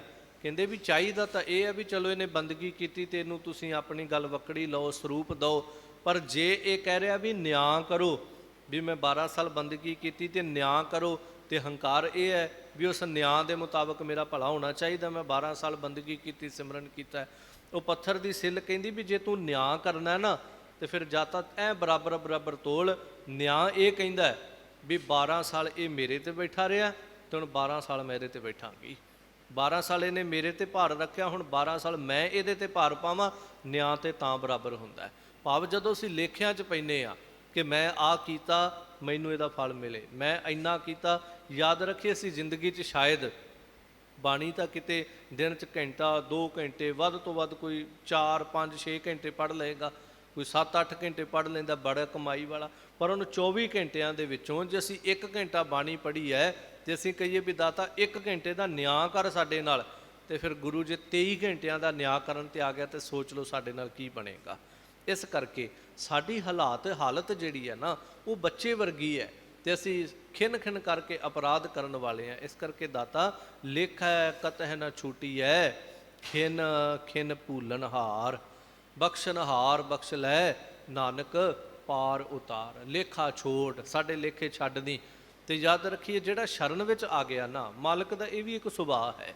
ਜਿਸ ਤਰ੍ਹਾਂ ਅਸੀਂ ਦੇਖਦੇ ਹਾਂ ਕਸ਼ਮੀਰੀ ਪੰਡਤ ਮਹਾਰਾਜ ਪਾਤਸ਼ਾਹ ਜੀ ਦੀ ਸ਼ਰਨ ਵਿੱਚ ਆ ਗਏ ਤੇ ਮਹਾਰਾਜ ਨੇ ਉਹਨਾਂ ਦਾ ਕੁਛ ਅਵਗੁਣ ਨਹੀਂ ਵੇਖਿਆ, ਕੋਈ ਗੁਨਾਹ ਨਹੀਂ ਵੇਖਿਆ, ਕੋਈ ਉਹਨਾਂ ਦਾ ਪੁੰਨ ਨਹੀਂ ਵੇਖਿਆ, ਕੋਈ ਇਹ ਨਹੀਂ ਪੁੱਛਿਆ ਵੀ ਤੁਸੀਂ ਇਸ ਤੋਂ ਪਹਿਲਾਂ ਕਦੀ ਸਾਡੇ ਕੋਲ ਆਏ ਨਹੀਂ, ਪਹਿਲਾਂ ਤਾਂ ਤੁਸੀਂ ਦੇਵੀਆਂ ਦੀ ਉਪਾਸਨਾ ਕਰਦੇ ਰਹੇ, ਆਪਦੇ ਦੇਵਤਿਆਂ ਦਾ ਆਰਾਧਨ ਕਰਦੇ ਰਹੇ, ਹੁਣ ਤੁਸੀਂ ਸਾਡੇ ਕੋਲ ਆ ਗਏ, ਅੱਜ ਤੱਕ ਤੁਸੀਂ ਕੁਛ ਚੜ੍ਹਾਇਆ ਤੇ ਹੈ ਨਹੀਂ, ਕੋਈ ਭੇਟਾ ਤੇ ਅੱਜ ਤੱਕ ਦਿੱਤੀ ਨਹੀਂ, ਨਹੀਂ ਕੋਈ ਸਵਾਲ ਜਵਾਬ ਨਹੀਂ। ਗੁਰੂ ਤੇਗ ਬਹਾਦਰ ਮਹਾਰਾਜ ਕਹਿੰਦੇ ਤੁਸੀਂ ਸ਼ਰਨ ਆਏ ਹੋ, ਅਸੀਂ ਸ਼ਰਨ ਆਇਆਂ ਦੀ ਲਾਜ ਰੱਖਦੇ ਹਾਂ, ਅਸੀਂ ਸ਼ਰਨ ਆਇਆਂ ਦੀ ਭਾਵਨਾ ਪੂਰੀ ਕਰਦੇ ਹਾਂ। ਜੇ ਅਸੀਂ ਕਦੀ ਪਟਨਾ ਸਾਹਿਬ ਦੀ ਧਰਤੀ 'ਤੇ ਵੇਹਨੇ ਹਾਂ, ਦੇਖੋ ਕਦੀ ਸਾਈਂ ਭੀਖਣ ਸ਼ਾਹ ਸਾਹਿਬ ਗੁਰੂ ਗੋਬਿੰਦ ਸਿੰਘ ਸਾਹਿਬ ਮਹਾਰਾਜ ਦੇ ਕੋਲ ਆਇਆ ਨਾ, ਉਹ ਕਦੀ ਪਹਿਲਾਂ ਮਹਾਰਾਜ ਦੇ ਗੁਰੂ ਤੇਗ ਬਹਾਦਰ ਮਹਾਰਾਜ ਕੋਲ ਆਇਆ ਨਾ, ਉਹਨੇ ਪਹਿਲਾਂ ਕਦੀ ਗੁਰੂ ਘਰ ਦੇ ਨਾਲ ਕੋਈ ਸੰਬੰਧ ਰੱਖਿਆ। ਜਦੋਂ ਸ਼ਰਨ ਆ ਗਿਆ ਤੇ ਸਾਹਿਬ ਗੁਰੂ ਗੋਬਿੰਦ ਸਿੰਘ ਮਹਾਰਾਜ ਨੇ ਉਹਦੀ ਭਾਵਨਾ ਪੂਰੀ ਕੀਤੀ। ਉਹਦੀ ਭਾਵਨਾ ਹੈ ਉਹਨੇ ਕੁੱਜੀਆਂ ਅੱਗੇ ਰੱਖੀਆਂ ਵੀ ਤੂੰ ਕਿਹਦਾ ਹੈ, ਹਿੰਦੂਆਂ ਦਾ ਹੈ, ਮੁਸਲਮਾਨਾਂ ਦਾ ਹੈ, ਕਿਹਦਾ ਪੱਖ ਕਰੇਂਗਾ। ਤੇ ਮਹਾਰਾਜ ਨੇ ਕੋਈ ਗੁਣ ਅਵਗੁਣ ਗੁਨਾਹ ਨਾ ਵੇਖਿਆ, ਉਹਦੀ ਭਾਵਨਾ ਪੂਰੀ ਕੀਤੀ। ਫਿਰ ਲੇਖਾ ਛੋੜ ਦੀ ਜੇ ਗੱਲ ਕਰਾਂ, ਮੈਂ ਇੱਕ ਉਦਾਹਰਨ ਦੇਣਾ ਹੁੰਦਾ ਕਿ ਜਦੋਂ ਸਾਹਿਬ ਗੁਰੂ ਗੋਬਿੰਦ ਸਿੰਘ ਸਾਹਿਬ ਮਹਾਰਾਜ ਦਾ ਜੀਵਨ ਦੇਖਦੇ ਹਾਂ, ਔਰੰਗੇ ਦਾ ਸਾਰੀ ਜ਼ਿੰਦਗੀ ਮਹਾਰਾਜ ਨਾਲ ਵਿਰੋਧ ਰਿਹਾ, ਉਹਨੇ ਮਹਾਰਾਜ ਦੇ ਪਰਿਵਾਰ ਨੂੰ ਵੀ ਸ਼ਹੀਦ ਕੀਤਾ, ਬੜਾ ਕੁਛ ਉਹਨੇ ਮਹਾਰਾਜ ਦੀ ਜ਼ਿੰਦਗੀ ਵਿੱਚ ਕੀਤਾ ਤੇ ਆਪ ਕਰਵਾਇਆ। ਪਰ ਜਿਸ ਦਿਨ ਉਸੇ ਦਾ ਪੁੱਤਰ ਬਹਾਦਰ ਸ਼ਾਹ ਗੁਰੂ ਗੋਬਿੰਦ ਸਿੰਘ ਮਹਾਰਾਜ ਦੀ ਸ਼ਰਨ ਵਿੱਚ ਆਉਂਦਾ, ਆਪ ਵੀ ਨਹੀਂ ਆਇਆ, ਲਿਖਤੀ ਰੂਪ 'ਚ ਭੇਜ ਦਿੱਤਾ ਕਿ ਮਹਾਰਾਜ ਮੇਰੀ ਮਦਦ ਕਰੋ, ਔਰੰਗਜ਼ੇਬ ਮਰ ਗਿਆ ਤੇ ਹੁਣ ਦਿੱਲੀ ਦਾ ਤਖਤ ਜਿਹੜਾ ਉਹ ਮੈਂ ਲੈਣਾ ਹੈ, ਪਰ ਤਖਤ ਲੈਣ ਲਈ ਮੈਨੂੰ ਫੌਜ ਚਾਹੀਦੀ ਹੈ, ਮੇਰੇ ਕੋਲ ਹੈ ਨਹੀਂ ਹੈ, ਮੈਨੂੰ ਤੁਹਾਡੀ ਫੌਜ ਦੀ ਮਦਦ ਚਾਹੀਦੀ, ਤੁਹਾਡਾ ਆਸਰਾ ਚਾਹੀਦਾ। ਤੇ ਗੁਰੂ ਗੋਬਿੰਦ ਸਿੰਘ ਮਹਾਰਾਜ ਨੇ ਇੱਕ ਦਫਾ ਨਹੀਂ ਕਿਹਾ ਕਿ ਬਹਾਦਰ ਸ਼ਾਹ ਤੇਰੇ ਪਿਓ ਨੇ ਸਾਡੇ ਨਾਲ ਆਹ ਕੁਛ ਕੀਤਾ, ਸਾਡੇ 4 ਸਾਹਿਬਜ਼ਾਦਿਆਂ ਨੂੰ ਸ਼ਹੀਦ ਕਰਵਾਇਆ, ਸਾਨੂੰ ਅਨੰਦਪੁਰ ਛੱਡਣਾ ਪਿਆ ਕਿਉਂਕਿ ਤੇਰੇ ਪਿਓ ਦੀਆਂ ਹੀ ਇਹ ਸਾਰੀਆਂ ਚਲਾਕੀਆਂ ਸੀਗੀਆਂ, ਉਹਦੇ ਹੀ ਇਹ ਸਾਰੇ ਦੁਸ਼ਟ ਕਾਰਨਾਮੇ ਸੀ, ਪਰ ਨਹੀਂ ਤੂੰ ਸਾਡੀ ਸ਼ਰਨ ਵਿੱਚ ਆ ਗਿਆ ਤੇ ਅਸੀਂ ਤੇਰਾ ਪੱਖ ਜ਼ਰੂਰ ਕਰਾਂਗੇ, ਅਸੀਂ ਤੇਰੀ ਮਦਦ ਜ਼ਰੂਰ ਕਰਾਂਗੇ। ਗੁਰੂ ਦਾ ਇੱਕ ਸੁਭਾਅ ਹੈ, ਗੁਰੂ ਕਦੀ ਲੇਖੇ ਨਹੀਂ ਵਹਿੰਦਾ। ਤੇ ਇਹ ਤਾਂ ਸਾਡਾ ਸੁਭਾਅ ਹੈ ਵੀ ਅਸੀਂ ਕਿਸੇ ਦਾ ਕੁਝ ਵੇਖਿਆ ਵੀ ਨਹੀਂ ਹੁੰਦਾ, ਅਸੀਂ ਸਾਰੀ ਜ਼ਿੰਦਗੀ ਪੜ੍ਹਦੇ ਚੁੱਕਦੇ ਹਾਂ, ਫਲਾਣਾ ਸਿਓ ਇਸ ਤਰ੍ਹਾਂ ਦਾ, ਫਲਾਣਾ ਸਿਓ ਇਸ ਤਰ੍ਹਾਂ ਦਾ। ਪਰ ਗੁਰੂ ਦਾ ਕੀ ਸੁਭਾਅ ਹੈ, ਉਹ ਸਾਰਾ ਕੁਝ ਦੇਖਣ ਤੋਂ ਬਾਅਦ ਵੀ ਅਣਡਿੱਠ ਕਰਦਾ ਹੈ। ਅਸੀਂ ਅਰਦਾਸ ਕਹਿੰਦੇ ਹਾਂ ਨਾ, ਦੇਖ ਕੇ ਅਣਡਿੱਠ ਕੀਤਾ। ਅਸੀਂ ਤੇ ਨਹੀਂ ਕਰ ਪਾਉਂਦੇ, ਪਰ ਗੁਰੂ ਅਣਡਿੱਠ ਕਰਦਾ। ਸੋ ਖੈਰ, ਲੇਖਾ ਛੋੜ ਅਲੇਖਾ ਛੂਟੈ। ਦਾਤਾ ਸਾਨੂੰ ਅਲੇਖਾਂ ਦੇ ਵਿੱਚ ਪਾਈ, ਲੇਖਾਂ 'ਚ ਨਾ ਪਾਈ, ਤਾਂ ਜਾ ਕਰਕੇ ਅਸੀਂ ਛੁੱਟਾਂਗੇ। ਤੇ ਹਮ ਨਿਰਗੁਣ ਲੇਹੋ ਉਬਾਰੀ, ਅਸੀਂ ਨਿਰਗੁਣ ਹਾਂ, ਸਾਡੇ ਅੰਦਰ ਕੋਈ ਗੁਣ ਨਹੀਂ ਹੈ। ਨਾ ਸਾਨੂੰ ਖਾਣਾ ਆਵੇ, ਨਾ ਪੀਣਾ ਆਵੇ, ਨਾ ਹੱਸਣਾ, ਨਾ ਸੌਣਾ, ਨਾ ਸਾਨੂੰ ਚੱਲਣਾ, ਨਾ ਜ਼ਿੰਦਗੀ ਜਿਉਣੀ। ਸਾਨੂੰ ਤਾਂ ਇਸ ਜੀਵਨ ਦੇ ਜ਼ਿੰਦਗੀ ਦੇ ਮਾਇਨੇ ਹੀ ਨਹੀਂ ਪਤਾ ਅੱਜ ਤੱਕ ਵੀ ਜ਼ਿੰਦਗੀ ਮਿਲੀ ਕਾਹਦੇ ਵਾਸਤੇ। ਅਸੀਂ ਬਿਲਕੁਲ ਨਿਰਗੁਣ ਹਾਂ, ਕੋਈ ਵੀ ਗੁਣ ਨਹੀਂ ਹੈ ਸਾਡੇ ਅੰਦਰ। ਇਸ ਕਰਕੇ ਲੇਹੋ ਉਬਾਰੀ, ਤੂੰ ਸਾਨੂੰ ਆਪਣੇ ਬੱਚੇ ਜਾਣ ਕਰਕੇ ਡੁੱਬਦੇ ਸੰਸਾਰ ਸਮੁੰਦਰ 'ਚੋਂ ਕੱਢ ਲੈਣਾ ਕਰ। ਕਿਉਂਕਿ ਜਿਵੇਂ ਬੱਚਾ ਹੈ, ਉਹ ਤੜਫਦਾ ਹੋਵੇ, ਉਹ ਕਿਸੇ ਦੁੱਖ ਤਕਲੀਫ ਦੇ ਵਿੱਚ ਹੋਵੇ, ਮਾਂ ਕਦੀ ਇਹ ਨਹੀਂ ਕਹਿੰਦੀ। ਦੇਖੋ, ਬੱਚਾ ਆਖੇ ਨਹੀਂ ਲੱਗਿਆ ਤੇ ਚਲੋ ਐਸਾ ਹੋਵੇ ਨਾ, ਉਹ ਨਹੀਂ ਆਖੇ ਲੱਗ ਰਿਹਾ ਸੀ, ਉਹ ਡਿੱਗ ਪਿਆ ਜਾਂ ਉਹਦੇ ਸੱਟ ਲੱਗ ਗਈ, ਕੋਈ ਕਾਰਨ ਬਣਿਆ, ਤੇ ਕਦੀ ਕਿਸੇ ਮਾਂ ਨੇ ਇਹ ਨਹੀਂ ਕਿਹਾ ਵੀ ਹੁਣ ਤੇਰੇ ਸੱਟ ਲੱਗ ਗਈ, ਮੇਰੇ ਸਾਹਮਣੇ ਭਾਵੇਂ ਤੂੰ ਰੋਈ ਜਾ, ਭਾਵੇਂ ਤੜਫੀ ਜਾ, ਮੈਂ ਨਹੀਂ ਤੈਨੂੰ ਚੁੱਕਾਂਗੀ। ਕਿਉਂ? ਕਿਉਂਕਿ ਤੂੰ ਮੇਰੇ ਆਖੇ ਨਹੀਂ ਲੱਗਾ। ਨਹੀਂ, ਉਸੇ ਵੇਲੇ ਜਿਵੇਂ ਹੀ ਬੱਚਾ ਡਿੱਗ ਪਵੇ ਜਾਂ ਉਹਦੇ ਕੋਈ ਸੱਟ ਫਿੱਟ ਲੱਗੇ, ਮਾਂ ਦੌੜ ਕੇ ਜਾਂਦੀ। ਉਹ ਕਦੀ ਨਹੀਂ ਕਹੇਗੀ ਕਿ ਤੂੰ ਮੇਰੇ ਆਖੇ ਨਹੀਂ ਸੀ ਲੱਗਦਾ, ਚੰਗਾ ਹੋਇਆ ਤੇਰੇ ਸੱਟ ਲੱਗੀ, ਹੁਣ ਪਿਆਰ ਹੈ ਇਸੇ ਥਾਂ 'ਤੇ। ਨਹੀਂ, ਉਹ ਵੇਖਦੀ ਹੈ ਕਿ ਠੀਕ ਹੈ, ਤੇਰੇ ਔਗਣ ਸੀ, ਤੂੰ ਨਹੀਂ ਕਹਿਣੇ ਵਿੱਚ ਆਇਆ, ਪਰ ਤੇਰੇ ਤੇ ਦੁੱਖ ਆਇਆ, ਮੈਂ ਤੈਨੂੰ ਆਪਣੀ ਗੋਦ ਵਿੱਚ ਲਵਾਂਗੀ। ਦਾਤਾ ਇਸ ਤਰ੍ਹਾਂ ਤੂੰ ਆਪਣੇ ਸੁਭਾਅ ਦੀ ਪ੍ਰਤੀਪਾਲਨਾ ਕਰ, ਤੇ ਸਾਨੂੰ ਨਿਰਗੁਣਾ ਨੂੰ, ਔਗਣਾ ਭਰਿਆਂ ਨੂੰ, ਗੁਣਾ ਤੋਂ ਜੀਵਨ ਵਿਹੂਣਿਆਂ ਨੂੰ ਸਾਨੂੰ ਆਪਣੀ ਸ਼ਰਨ ਦੇ ਵਿੱਚ ਰੱਖ ਕੇ ਉਬਾਰੀ। ਡੁੱਬਦੇ ਸੰਸਾਰ ਸਮੁੰਦਰ ਤੋਂ, ਸੰਸਾਰ ਸਮੁੰਦੇ ਤਾਰ ਗੋਬਿੰਦੇ, ਤਾਰ ਲੈ ਬਾਪ ਬੀਠੁਲਾ। ਸਾਨੂੰ ਸੰਸਾਰ ਸਮੁੰਦਰ ਤੋਂ ਤਾਰ ਲੈਣਾ ਕਰ। ਸਦ ਬਖਸ਼ਿੰਦ ਸਦਾ ਮਿਹਰਬਾਨਾ, ਸਭਨਾ ਦੇ ਆਧਾਰੀ। ਦਾਤਾ ਤੂੰ ਸਦਾ ਬਖਸ਼ਿੰਦ ਹੈ ਤੇ ਸਦਾ ਮਿਹਰਬਾਨ ਹੈ। ਅਸੀਂ ਸਾਹਿਬ ਦੀ ਬਾਣੀ 'ਚ ਬਚਨ ਪੜ੍ਹਦੇ, ਮਿਹਰਬਾਨ ਸਾਹਿਬ ਮਿਹਰਬਾਨ, ਸਾਹਿਬ ਮੇਰਾ ਮਿਹਰਬਾਨ। ਕਿੰਨਾ ਮਿਹਰਬਾਨ ਹੈ ਜੀ, ਸਗਲ ਕਉ ਦੇ ਦਾਨ। ਉਹ ਸਾਰਿਆਂ ਨੂੰ ਜੀ ਦਾਨ ਦਿੰਦਾ, ਤੇ ਉਹ ਸਾਰੇ ਜੀਵਨ ਵਾਲੇ ਜਿਹੜੇ ਲੋਕ ਨੇ, ਜਿਉਂਦੇ ਨੇ ਜਿਹੜੇ, ਇਹਨਾਂ ਸਾਰਿਆਂ ਨੂੰ ਭੋਜਨ ਆਦਿਕ ਪਦਾਰਥ ਆਦਿਕ ਦਾ ਦਾਨ ਦਿੰਦਾ। ਜੀ ਸਗਲ ਕਉ ਦੇ ਦਾਨ। ਫਿਰ ਉੱਥੇ ਸਾਹਿਬ ਜੀ ਬਚਨ ਕਰਦੇ, ਤੂੰ ਕਾਹੇ ਡੋਲਹਿ ਪ੍ਰਾਣੀਆਂ, ਤੁਧ ਰਾਖੇਗਾ ਸਿਰਜਨਹਾਰ, ਜਿਨ ਪੈਦਾਇਸ ਤੂੰ ਕੀਆ ਸੋਈ ਦੇ ਆਧਾਰ। ਕਿ ਤੂੰ ਕਿਉਂ ਡੋਲਦਾ, ਤੈਨੂੰ ਉਹ ਸਿਰਜਣਹਾਰਾ ਕਰਤਾ ਪਰਮੇਸ਼ਰ ਜਿਹੜਾ ਉਹ ਜ਼ਰੂਰ ਰੱਖੇਗਾ। ਤਾਂ ਸਾਹਿਬ ਕਹਿੰਦੇ, ਸਦ ਬਖਸ਼ਿੰਦ, ਤੂੰ ਸਦਾ ਬਖਸ਼ਿੰਦ ਹੈ। ਹਮਰਾ ਸੁਭਾਉ ਸਦਾ ਸਦ ਭੂਲਣ। ਸਾਡਾ ਤੇ ਸੁਭਾਅ ਹੈ, ਅਸੀਂ ਹਰ ਛਿਨ ਤੈਨੂੰ ਭੁੱਲਦੇ ਹਾਂ। ਇੱਥੋਂ ਤੱਕ ਜੋ ਤੂੰ ਜ਼ਿੰਦਗੀ 'ਚ ਸਾਡੇ ਲਈ ਕੀਤਾ, ਤੈਨੂੰ ਤੇ ਅਸੀਂ ਭੁੱਲੇ ਹੀ ਭੁੱਲੇ, ਪਰ ਜੋ ਤੂੰ ਸਾਡੇ ਲਈ ਕੀਤਾ ਅਸੀਂ ਉਹ ਵੀ ਭੁੱਲ ਜਾਂਦੇ ਹਾਂ। ਹਮਰਾ ਸੁਭਾਉ ਸਦਾ ਸਦ ਭੂਲਣ। ਅਸੀਂ ਤੇਰੇ ਤੋਂ ਸਾਰਾ ਕੁਝ ਲੈ ਕੇ ਵੀ, ਸਵੇਰੇ ਦਾਤ ਪ੍ਰਾਪਤ ਹੁੰਦੀ ਤੇ ਅੱਧੇ ਘੰਟੇ ਬਾਅਦ ਅਸੀਂ ਕਹਿ ਰਹੇ ਹੁੰਦੇ ਰੱਬ ਨੇ ਸਾਨੂੰ ਦਿੱਤਾ ਕੀ ਹੈ। ਯਾਦ ਰੱਖੀਏ, ਸਿੱਖ ਦਾ ਜਿਹੜਾ ਜੀਵਨ ਹੈ ਨਾ, ਉਹ ਸ਼ੁਕਰਾਨਿਆਂ ਵਾਲਾ। ਦੋ ਚੀਜ਼ਾਂ ਹੁੰਦੀਆਂ ਸਾਡੀ ਜ਼ਿੰਦਗੀ ਵਿੱਚ, ਇੱਕ ਹੁੰਦਾ ਸ਼ਿਕਵਾ ਤੇ ਇੱਕ ਹੁੰਦਾ ਸ਼ੁਕਰਾਨਾ। ਸ਼ਿਕਵਾ ਤੇ ਸਾਰੇ ਲੋਕਾਂ ਕੋਲ ਹੈ, ਪਰ ਸ਼ੁਕਰਾਨਾ ਸਿੱਖ ਦੇ ਕੋਲ ਹੈ। ਤੇ ਜਿਹੜਾ ਸ਼ਿਕਵਿਆਂ ਦੇ ਵਿੱਚ ਪਿਆ ਹੋਵੇ ਵੀ ਰੱਬ ਨੇ ਆਹ ਨਹੀਂ ਦਿੱਤਾ, ਰੱਬ ਨੇ ਉਹ ਨਹੀਂ ਦਿੱਤਾ, ਉਹ ਸਿੱਖ ਨਹੀਂ ਹੈ। ਯਾਦ ਰੱਖਿਓ, ਸਿੱਖ ਤੇ ਹਰ ਵੇਲੇ ਸ਼ੁਕਰਾਨਾ ਕਰਦਾ। ਉੱਤੇ ਸਵਾ ਸਵਾ ਮਣ ਦੇ ਪੀਸਨੇ ਪੀਸ ਕੇ ਉਹ ਬੀਬੀਆਂ ਗਲਾਂ ਵਿੱਚ ਪੁੱਤਰਾਂ ਦੇ ਹਾਰ ਪਵਾ ਕੇ, ਆਪਣੀਆਂ ਅੱਖਾਂ ਸਾਹਮਣੇ ਆਪਣੇ ਬੱਚਿਆਂ ਦੇ ਟੋਟੇ ਕਰਵਾ ਕੇ ਵੀ ਇਹ ਕਹਿ ਰਹੀਆਂ ਨੇ, ਦਾਤਾ ਤੇਰਾ ਸ਼ੁਕਰ ਹੈ ਦਿਨ ਜਿਹੜਾ ਸੁੱਖ ਸ਼ਾਂਤੀ ਨਾਲ ਬਤੀਤ ਹੋਇਆ। ਉਹਨਾਂ ਦੀ ਰਸਨਾ ਦੇ ਉੱਤੇ ਸ਼ਿਕਵੇ ਨਹੀਂ, ਸ਼ੁਕਰਾਨੇ ਨੇ। ਗੁਰੂ ਗੋਬਿੰਦ ਸਿੰਘ ਮਹਾਰਾਜ ਅਕਾਲ ਪੁਰਖ ਪਰਮੇਸ਼ਰ ਦੇ ਸਨਮੁਖ ਅੱਲਾ ਯਾਰ ਖਾਂ ਜੋਗੀ ਲਿਖਦਾ ਹੈ, ਜਦੋਂ ਮਹਾਰਾਜ ਸਾਹਿਬ ਜੀ ਦੇ ਦੋ ਵੱਡੇ ਫਰਜ਼ੰਦ ਜਿਹੜੇ ਨੇ ਚਮਕੌਰ ਦੀ ਗੜੀ ਦੇ ਵਿੱਚ ਸ਼ਹੀਦ ਹੁੰਦੇ ਨੇ, ਤੇ ਮਹਾਰਾਜ ਉਸ ਕਰਤੇ ਅਕਾਲ ਪੁਰਖ ਪਰਮੇਸ਼ਰ ਵੱਲ ਵੇਖਦੇ ਨੇ, ਹੱਥ ਜੋੜਦੇ ਨੇ, ਤੇ ਬੜੇ ਪਿਆਰ ਦੇ ਵਿੱਚ ਆ ਕਰਕੇ ਇਹ ਸ਼ਬਦ ਕਹਿੰਦੇ, ਅੱਲਾ ਯਾਰ ਖਾਂ ਜੋਗੀ ਦੇ ਜਦੋਂ ਬੋਲ ਨੇ, ਉਹ ਕਹਿੰਦਾ, ਸਾਹਿਬ ਪਾਤਸ਼ਾਹ ਕਹਿੰਦੇ ਨੇ, ਸ਼ੁਕਰ ਹੈ ਕਿ ਜਿਸ ਦੀ ਅਮਾਨਤ ਸੀ ਉਹਨੂੰ ਮੈਂ ਵਾਪਸ ਕਰ ਦਿੱਤੀ। ਪਰਾਈ ਅਮਾਨਤ ਕਿਉਂ ਰੱਖੀ ਹੈ? ਸਾਹਿਬ ਬਚਨ ਵੀ ਕਹਿੰਦੇ ਬਾਣੀ 'ਚ, ਪਰਾਈ ਅਮਾਨਤ ਕਿਉਂ ਰੱਖੀ ਹੈ? ਦਿੱਤੀ ਹੀ ਸੁੱਖ ਹੋਏ। ਤਾਂ ਸਾਹਿਬ ਪਾਤਸ਼ਾਹ ਉੱਥੇ ਕਹਿੰਦੇ ਨੇ, ਸ਼ੁਕਰ ਹੈ ਕਿ ਇੱਥੇ ਜੋ ਵੀ ਖੇਡ ਵਰਤੀ ਹੈ, ਜੋ ਵੀ ਭਾਣਾ ਵਰਤਿਆ, ਹਮ ਖੁਸ਼ ਹੈ तेरी रज़ा में, कि मैं खुश हाँ, मैनू कोई तेरे ते शिकवा नहीं, मैनू कोई तेरे नाल उलामा नहीं। गुरु अर्जन देव पातशाह तत्ती तवी ते बैठे ने, पर कोई शिकवा नहीं कि पातशाह दुनिया ते अज ये आप कह देने ना फलाने ने सारी उम्र बाणी पढ़ी तो उन्होंने इन्ना दुख मिलिया, तो आप कई बार शंका कर जाते हैं भी लो जी वो सारी जिंदगी बाणी पढ़ता रहा, फिर भी उन्होंने इन्ना दुख मिलिया, अंत समय इन्ना कष्ट भोग के मरिया, तो फिर बाणी पढ़न का फायदा की। तो माफ़ करो, एक पासे ये भी देखो असी तो सिर्फ पढ़ी है, तो जिस गुरु अर्जन देव महाराज ने खुद बाणी उच्चारण की है, जो खुद बाणी का बोहित है, अखीरले समय शरीर करके, भावें गुरु शरीर करके भी कष्ट नहीं भोगता पिया, पर जो असी इतिहास की उस तस्वीर को सामने लियाने आ, गुरु अर्जन देव महाराज भी तत्ती तवी ते बैठे हुए हैं। असी तो थोड़ा जिहा दुख भोग के कह देने ला फलाने ने अखीरली उम्र इन्ना दुख भोगिया, वो बाणी का बोहित गुरु अर्जन देव पातशाह अखीरले समय तत्ती तवी ते चौंकड़ा मार के बैठा, पर शिकवा कोई नहीं। उत्थे भी शुकराना करके कह रहा है कि उलाहनो मैं काहू ना दियो, मन मीठ तो हारो कियो, कि मैनू तेरा किया मीठा लागै, हर नाम पदार्थ नानक मंगै। साडी जिंदगी च शिकवा ना होवे कदी।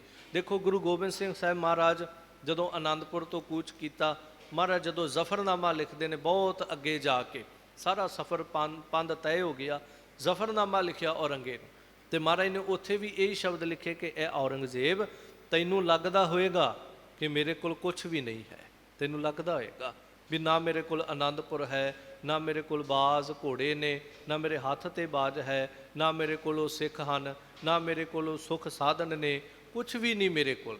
पर याद रखी मैं फिर भी परमेश्वर ते शिकवा नहीं करता, मैं शुक्र विच जुड़िया। कारण की ना साजो ना बाजो ना फौजो ना फर्श, खुदाबंद बख्शिंद है वो ऐश अर्श। वो बख्शिंद मालक ते मेरे नाल है ना, इस करके मैं वो शुक्र विच जुड़िया, मैं शिकवे नहीं करता। एक मुहम्मद साहब के जीवन च बड़ी सोहनी एक वार्तालाप आउंदी है, वो कहते भी वो नमाज अदा करन वास्ते जा रहे ने, तो की देखते ने कि रेतला इलाका है, पैर सड़ते पे ने, तो उस फकीर रब दे ने खुदा दे उत्ते एक शिकवा किया। तो शिकवा की सी कि एक नौजवान घोड़सवार कोल दी लंघदा, तो मिट्टी धूड़ उडाउंदा बड़ी तेज़ रफ्तार दे नाल कोलों लंघिया, तो काफ़ी दूर तक उहदे ते निगाह गई। अगे मस्जिद है जिधर नूं वो भी जा रहे ने, तो वो वेख्या भी नौजवान मस्जिद के अगों दी लंघिया, ना इन्हें सिर झुकाया, ना इन्हें कोई हाथ झुका के कोई सलाम की, वेख्या तक नहीं मस्जिद दे वाल, ते बड़े हंकार दे विच अगों दी सिर उच्चा करके लंघ गया। मन दे विच शंका आया भी ऐ खुदा, जिहड़ा बंदा तेरी मस्जिद वाल वेखना तक नहीं चाहुंदा, जिहड़ा बंदा तेरी मस्जिद नूं सिर नहीं झुकाउणा चाहुंदा, हत्थ भी झुका के सलाम नहीं करदा, उन्होंने तू घोड़े दिते हुए ने एडे सोहणे, उन्होंने एडी सोहनी जवानी दिती, सोहना शरीर दिता, तो मैं रोज़ तेरी मस्जिद दे विच जाना, तो मेरे पैरों दे विच चप्पलां भी नहीं दित्तियां गईयां, भी मेरे पैर सड़ते पे ने रेता दे विच। आपां भी कई बार कहने हुन्ने ना, असीं ते बाणी पढ़दे आं, साडे घरे रोटी नहीं पकदी, ते फलाना अत दा निर्दई, अत दा ठग, अत दा चोर, ना कदी गुरु घर गया ना कदी मंदिर गया, तो उहदी कोठी वेखो जी किड्डी वड्डी है। ये साडे मन च भी शिंके आउंदे ने। तो उत्थे लिखिया भी मुहम्मद साहब कहन लगे भी ऐ खुदा कमाल दी गल है, मेरे पैरों च चप्पलां भी नहीं, जिहड़ा दिन रात तेरी बंदगी करदा, ते इहनूं तू घोड़ा दिता होया। चलते गए जदों मस्जिद दीयां पौड़ियां चढ़न लगे, की देखते ने एक ऐसा भला पुरख रींगदा पिया जमीन ते, रींगदियां ना उहदे पैर हैगे ने, ना अद्धियां लत्तां ही हैगियां ने, रींगदा पिया ते मस्जिद दीयां पौड़ियां चढ़दा है, ते हत्थ जिहड़े ने खिमां दे विच जुड़ जांदे ने। मुहम्मद साहब दे कहंदे ऐ खुदा मैनू माफ़ करी, मैं शिकवा किया तेरे नाल, कम से कम तू मैनू पैर तां दिते ने ना, इत्थे ते वो भी लोग ने जिन्हां नूं तू पैर तक नहीं दिते होएगे। मैं ये शिकवा कर लिया भी फलाने नूं घोड़ा दिता है, पर मैं ये नहीं वेखिया भी तू मैनू पैर तां दिते ने ना, आ मेरे सामने वो भी है जिन्हों ना तू पैर दिते ते ना तू अद्धियां लत्तां ही दित्तियां, ये भी तो तेरे तक आया ही है। इस करके साडी जिंदगी जिहड़ी है ना, वो शिकविਆਂ विच नहीं होनी चाहिए, साडी जिंदगी शुकराने विच होनी चाहिए है। असीं खाली अद्धा गिलास ना वेखीए, असीं भरिया अद्धा गिलास वेखीए, मालक ने की दिता है। असीं ये ना वेखीए भी रब ने मैनू आ नहीं दिता। याद रखिए साडी जिंदगी पता किस तरह की है। असीं जिंदगी दे विच एक शब्द वरतदे हुन्ने, मैं छोटी जी एक उदाहरण देवां। आपां कहने हुन्ने भी सारी जिंदगी जिहड़ी ना बंदे दी घर बनाउंदियां लंघ जांदी, आम जी गल आपां करदे आ, पर सोचिया जावे भी अज मिस्त्री लाओ ਤੇ ਮਹੀਨੇ 'ਚ ਘਰ ਬਣ ਜਾਂਦਾ ਹੈ। ਪਰ ਆਪਾਂ ਕਹਿੰਦੇ ਵੀ ਸਾਰੀ ਜ਼ਿੰਦਗੀ ਘਰ ਬਣਾਉਂਦਿਆਂ ਲੱਗ ਜਾਂਦੀ ਹੈ। ਜਦੋਂ ਇਸ ਸ਼ਬਦ ਨੂੰ ਥੋੜ੍ਹਾ ਜਿਹਾ ਘੋਖੋਗੇ ਨਾ ਤੇ ਸਮਝ ਆਏਗੀ ਵੀ ਸਾਰੀ ਜ਼ਿੰਦਗੀ ਘਰ ਬਣਾਉਂਦਿਆਂ ਕਿਵੇਂ ਲੰਘੀ। ਖਾਲੀ ਘਰ ਬਣਿਆ, ਹੁਣ ਉਹਦੇ 'ਚ ਸਮਾਨ ਰੱਖਿਆ ਲਿਆ ਕੇ, ਬੈਠੇ ਬੈਠੇ ਬੰਦੇ ਦੇ ਮਨ 'ਚ ਆਉਂਦਾ ਵੀ ਉਹ ਕੋਨਾ ਖਾਲੀ ਹੈ, ਇਹਦੇ 'ਚ ਕੁਛ ਨਾ ਕੁਛ ਰੱਖੀਏ ਲਿਆ ਕੇ। ਫਲਾਣਾ ਕਮਰਾ ਖਾਲੀ ਹੈ, ਇੱਥੇ ਕੁਛ ਨਾ ਕੁਛ ਹੋਣਾ ਚਾਹੀਦਾ। ਚਲੋ ਬੈੱਡ ਆ ਗਿਆ, ਪੇਟੀਆਂ ਆ ਗਈਆਂ, ਸੋਫੇ ਆ ਗਏ, ਆਹ ਕੋਨਾ ਖਾਲੀ ਹੈ, ਇੱਥੇ ਟੇਬਲ ਲਾ ਦਿਓ। ਸਹਿਜੇ ਸਹਿਜੇ ਹੁਣ ਟੇਬਲ ਖਾਲੀ ਦਿਸਦਾ, ਕਿਉਂ ਨਾ ਇਹਦੇ 'ਤੇ ਇੱਕ ਗਮਲਾ ਲਿਆ ਕੇ ਰੱਖ ਦਈਏ। ਸਹਿਜੇ ਸਹਿਜੇ ਆਹ ਕੋਨਾ ਖਾਲੀ ਦਿਸਦਾ ਹੈ, ਆਹ ਕੰਧ ਖਾਲੀ ਦਿਸਦੀ ਹੈ, ਇੱਥੇ ਫੋਟੋ ਟੰਗ ਦਈਏ। ਫਿਰ ਬੈਠਾ ਇੱਕ ਦਿਨ ਮਨ 'ਚ ਖਿਆਲ ਆਉਂਦਾ, ਆਹ ਜਗ੍ਹਾ ਖਾਲੀ ਹੈ, ਇੱਥੇ ਆਹ ਚੀਜ਼ ਬਣਾ ਦਈਏ। ਸਹਿਜੇ ਸਹਿਜੇ ਕੀ ਹੁੰਦਾ, ਘਰ ਭਰ ਗਿਆ। ਹੁਣ ਕੀ ਚੱਲਦਾ ਹੈ ਵੀ ਆਹ ਵੀ ਜਗ੍ਹਾ ਖਾਲੀ ਹੋ ਗਈ, ਆਹ ਵੀ ਹੋ ਗਈ, ਆਹ ਵੀ ਭਰਤੀ, ਆਹ ਵੀ ਭਰਤੀ। ਹੁਣ ਅਵਸਥਾ ਕੀ ਬਣ ਗਈ, ਹੁਣ ਤੁਰਨਾ ਫਿਰਨਾ ਔਖਾ ਹੋ ਗਿਆ, ਜਗ੍ਹਾ ਬਹੁਤ ਥੋੜ੍ਹੀ ਹੈ। ਜੇ ਕੋਈ ਆ ਜਾਏ ਨਾ ਬੈਠਣਾ ਬੜਾ ਔਖਾ ਹੋ ਜਾਂਦਾ ਹੈ। ਜੇ ਕਿਤੇ ਤੁਰਨਾ ਫਿਰਨਾ ਹੋਵੇ ਤੇ ਸਮਾਨ ਹੀ ਬਹੁਤ ਜ਼ਿਆਦਾ ਘਰ ਦੇ ਵਿੱਚ, ਕੀ ਕਰੀਏ? ਐਂ ਕਰਦੇ ਇੱਕ ਹੋਰ ਘਰ ਲੈਂਦੇ ਆ, ਸਮਾਨ ਜ਼ਿਆਦਾ ਹੋ ਗਿਆ। ਹੁਣ ਨਵਾਂ ਘਰ ਲੈ ਲਿਆ, ਹੁਣ ਉਹਨੂੰ ਭਰਨ ਲੱਗ ਗਿਆ। ਬਸ ਜ਼ਿੰਦਗੀ ਇਸੇ ਤਰ੍ਹਾਂ ਚੱਲਦੀ ਰਹਿੰਦੀ ਹੈ। ਤੇ ਸਾਡੀ ਜ਼ਿੰਦਗੀ 'ਚ ਕੀ, ਰੱਬ ਨੇ ਆਹ ਦਿੱਤਾ, ਆਹ ਨਹੀਂ ਦਿੱਤਾ। ਇਹ ਨਹੀਂ ਵੇਖਣਾ ਵੀ ਰੱਬ ਨੇ ਘਰ ਦੇ ਦਿੱਤਾ, ਇੰਨਾ ਕੁਛ ਦੇ ਦਿੱਤਾ, ਨਹੀਂ ਇੱਥੇ ਆਹ ਚੀਜ਼ ਨਹੀਂ ਹੈਗੀ, ਇੱਥੇ ਆਹ ਵੀ ਹੋਣੀ ਚਾਹੀਦੀ ਸੀ। ਰੱਬ ਨੇ ਘਰ ਦਿੱਤਾ, ਪਰ ਰੱਬ ਨੂੰ ਚਾਹੀਦਾ ਸੀ ਮੈਨੂੰ ਗੱਡੀ ਵੀ ਦਿੰਦਾ। ਭਾਵ ਕਹਿਣ ਦਾ ਸਿਰਫ ਇੰਨਾ ਕੁ ਹੈ, ਜੋ ਉਹਨੇ ਦਿੱਤਾ ਹੈ ਅਸੀਂ ਉਹ ਨਹੀਂ ਦੇਖਦੇ, ਤੇ ਜੋ ਉਹਨੇ ਨਹੀਂ ਦਿੱਤਾ ਅਸੀਂ ਸਾਰੀ ਜ਼ਿੰਦਗੀ ਉਹ ਦੇਖਦੇ ਹਾਂ। ਰੱਬ ਮੈਨੂੰ ਆਹ ਨਹੀਂ ਦਿੱਤਾ, ਰੱਬ ਨੇ ਮੈਨੂੰ ਉਹ ਨਹੀਂ ਦਿੱਤਾ, ਪਰ ਜੋ ਉਹਨੇ ਦਿੱਤਾ ਹੈ ਕਦੀ ਇਹਨੂੰ ਬਹਿ ਕੇ ਸੋਚਿਆ ਕਰੀ ਉਹਨੇ ਮੈਨੂੰ ਕੀ ਕੀ ਦਿੱਤਾ ਹੈ। ਯਾਦ ਰੱਖੀਏ, ਜੋ ਉਹਨੇ ਨਹੀਂ ਦਿੱਤਾ ਉਹ ਅਸੀਂ ਉਂਗਲਾਂ 'ਤੇ ਗਿਣ ਸਕਦੇ ਹਾਂ ਵੀ ਮੇਰੇ ਕੋਲ ਆਹ ਨਹੀਂ ਹੈਗਾ, ਮੇਰੇ ਕੋਲ ਆਹ ਨਹੀਂ ਹੈਗਾ। ਤੁਸੀਂ ਪੋਟਿਆਂ 'ਤੇ ਗਿਣ ਸਕਦੇ ਹੋ ਵੀ ਮੇਰੇ ਕੋਲ ਕੀ ਕੀ ਨਹੀਂ ਹੈਗਾ। ਪਰ ਜੋ ਜੋ ਮੇਰੇ ਕੋਲ ਹੈਗਾ, ਜੇ ਉਹਨੂੰ ਗਿਣਨ ਲੱਗੋ ਤਾਂ ਮੈਂ ਦਾਅਵੇ ਨਾਲ ਕਹਿੰਦਾ ਕਾਪੀਆਂ ਭਰ ਜਾਣਗੀਆਂ ਵੀ ਜੋ ਜੋ ਮੇਰੇ ਕੋਲ ਹੈਗਾ। ਤੇ ਹੁਣ ਆਪ ਬਹਿ ਕੇ ਸੋਚੀਏ ਵੀ ਜੋ ਨਹੀਂ ਹੈਗਾ ਉਹਦੀ ਗਿਣਤੀ ਤੇ 12-15 ਚੀਜ਼ਾਂ ਨੇ, ਪਰ ਜੋ ਹੈਗਾ ਉਹਦੀ ਗਿਣਤੀ ਹਜ਼ਾਰਾਂ ਦੇ ਵਿੱਚ ਹੈ। ਤੇ ਫਿਰ ਵੀ ਅਸੀਂ ਸ਼ੁਕਰਾਨਾ ਨਾ ਕਰੀਏ ਤੇ ਫਿਰ ਸਾਡੇ ਤੇ ਲਾਹਨਤ, ਨਹੀਂ ਤੇ ਹੋਰ ਕੀ ਹੋਏਗਾ।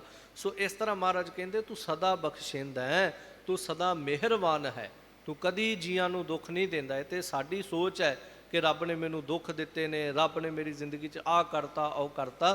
ਪਰ ਦਾਤਾ ਤੂੰ ਸਭਨਾਂ ਦੇ ਆਧਾਰਿਤ, ਤੂੰ ਸਾਰਿਆਂ ਨੂੰ ਆਸਰਾ ਦੇਣਾ, ਤੂੰ ਡਿੱਗਦਿਆਂ ਹੋਇਆਂ ਨੂੰ ਆਸਰਾ ਦੇਣਾ, ਤੂੰ ਡਿੱਗਦੇ ਮਨਾਂ ਨੂੰ ਆਸਰਾ ਦੇਣਾ।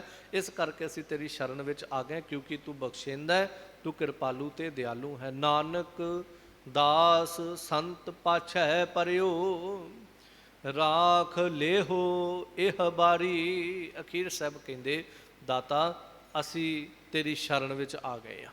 ਅਸੀਂ ਦਾਸ ਸੰਤ ਪਾਛੈ ਪਰਿਓ, ਅਸੀਂ ਸਾਧੂ ਸਤਪੁਰਖਾਂ ਦੇ ਦੁਆਰਾ ਤੇਰੀ ਸ਼ਰਨ ਵਿੱਚ ਆ ਗਏ ਹਾਂ। ਤੇ ਹੁਣ ਰਾਖ ਲਿਹੋ ਇਹ ਬਾਰੀ, ਇਸ ਵਾਰ ਸਾਨੂੰ ਰੱਖ ਲਾ। ਬਹੁਰ ਹਮ ਕਾਹੇ ਆਵੇਂਗੇ, ਇੱਕ ਵਾਰ ਸਾਨੂੰ ਰੱਖ ਲਾ, ਕਿਉਂਕਿ ਜੇ ਤੂੰ ਇਸ ਵਾਰ ਨਾ ਰੱਖਿਆ ਤੇ ਅਸੀਂ ਇਸ ਤੋਂ ਪਹਿਲਾਂ ਵੀ ਬੜੇ ਜਨਮ ਜਿਹੜੇ ਨੇ ਤੇਰੇ ਤੋਂ ਟੁੱਟ ਕੇ ਬਤੀਤ ਕੀਤੇ ਨੇ। ਇਸ ਵਾਰ ਸਾਨੂੰ ਜਿਹੜਾ ਉਹ ਰੱਖ ਲੈਣਾ ਕਰ, ਕਿਉਂਕਿ ਜੇ ਤੂੰ ਰੱਖ ਲਿਆ ਤੇ ਫਿਰ ਸਾਡਾ ਵਾਰ-ਵਾਰ ਜੰਮਣਾ ਤੇ ਮਰਨਾ ਜਿਹੜਾ ਖਤਮ ਹੋ ਜਾਏਗਾ। ਦਾਤਾ ਅਸੀਂ ਆਪਣੇ ਬਲ ਨਾਲ ਨਹੀਂ ਬਚ ਸਕਦੇ, ਨਾ 84 ਦੇ ਗੇੜ ਤੋਂ ਬਚ ਸਕਦੇ, ਨਾ ਪਾਪਾਂ ਗੁਣ ਔਗਣ ਗੁਨਾਹਾਂ ਫਰੇਬਾਂ ਤੋਂ ਬਚ ਸਕਦੇ। ਬਸ ਤੂੰ ਸਾਡੇ 'ਤੇ ਕਿਰਪਾ ਕਰ, ਸਾਨੂੰ ਆਪਣੀ ਸ਼ਰਨ ਵਿੱਚ ਰੱਖ, ਸਾਨੂੰ ਆਪਣੇ ਕਿਲੇ ਦੇ ਵਿੱਚ ਰੱਖ, ਤੇ ਅਸੀਂ ਸੰਸਾਰ ਦੇ ਉੱਤੋਂ ਉੱਭਰ ਜਾਈਏ। ਤੇ ਇਸ ਵਾਰ ਜਿਹੜਾ ਸਾਨੂੰ ਜ਼ਰੂਰ ਬਚਾ ਲੈਣਾ ਕਰ, ਕਿਉਂਕਿ ਅਸੀਂ ਪਿਛਲੇ ਜਨਮ 'ਚ ਨਹੀਂ ਸੀ ਬਚੇ, ਇਸ ਕਰਕੇ ਸਾਨੂੰ ਭਟਕਣਾ ਮਿਲੀ ਤੇ ਫਿਰ ਇਹ ਜਨਮ ਮਿਲਿਆ। ਇਸ ਵਾਰ ਤੂੰ ਸਾਨੂੰ ਜਿਹੜਾ ਉਹ ਰੱਖ ਲੈਣਾ ਕਰ। ਸੋ ਮਹਾਰਾਜ ਦੇ ਪਾਵਨ ਬਚਨ ਸਮੁੱਚੇ ਭਾਵ ਅਰਥਾਂ ਅੰਦਰ ਮਹਾਰਾਜ ਨੇ ਇਹ ਕਿਹਾ, ਸਤਿਗੁਰ ਆਇਓ ਸ਼ਰਨ ਤੁਹਾਰੀ, ਅਸੀਂ ਤੇਰੀ ਸ਼ਰਨ ਵਿੱਚ ਆਏ ਆ। ਤੇ ਮੁੱਕਦੀ ਗੱਲ, ਜਿਹੜਾ ਮਹਾਰਾਜ ਦੀ ਸ਼ਰਨ ਵਿੱਚ ਆ ਗਿਆ ਉਹਨੂੰ ਕੋਈ ਪ੍ਰਾਪਤੀ ਹੋ ਜਾਂਦੀ ਹੈ, ਤੇ ਜਿਹੜਾ ਸ਼ਰਨ ਵਿੱਚ ਨਹੀਂ ਆਇਆ, ਹਜ਼ੂਰ ਪਾਤਸ਼ਾਹ ਸੋਦਰ ਦੇ ਸਮੇਂ ਗੁਰੂ ਰਾਮਦਾਸ ਮਹਾਰਾਜ ਦੇ ਇੱਕ ਬਚਨ ਆਉਂਦਾ ਹੈ ਕਿ ਜੋ ਸਤਿਗੁਰ ਸਰਣ ਸੰਗਤ ਨਹੀਂ ਆਏ, ਤ੍ਰਿਗ ਜੀਵੇ ਤ੍ਰਿਗ ਜੀਵਾਸ। ਕਿ ਜਿਹੜੇ ਸ਼ਰਨ ਵਿੱਚ ਨਹੀਂ ਆਉਂਦੇ ਗੁਰੂ ਕੀ, ਸਾਹਿਬ ਕਹਿੰਦੇ ਉਹਨਾਂ ਨੇ ਜਿੰਨੀ ਜ਼ਿੰਦਗੀ ਜਿਉਂ ਲਈ ਹੈ ਉਹਨੂੰ ਵੀ ਤਰਕਾਰ ਹੈ, ਤੇ ਜਿਹੜੀ ਉਹਨਾਂ ਨੇ ਅਗਲੀ ਜਿਉਣੀ ਹੈ ਉਹਨੂੰ ਵੀ ਤਰਕਾਰ ਹੈ, ਉਹਨੂੰ ਵੀ ਲਾਹਨਤਾਂ ਨੇ, ਉਹਨੂੰ ਵੀ ਫਿੱਟੇ ਮੂੰਹ ਹੈ। ਕਿਉਂਕਿ ਤਰਕਾਰ ਦਾ ਅਰਥ ਇਹੀ ਬਣਦਾ। ਸਾਹਿਬ ਕਹਿੰਦੇ ਜੋ ਸਤਿਗੁਰ ਸ਼ਰਨ ਸੰਗਤ ਨਹੀਂ ਆਏ।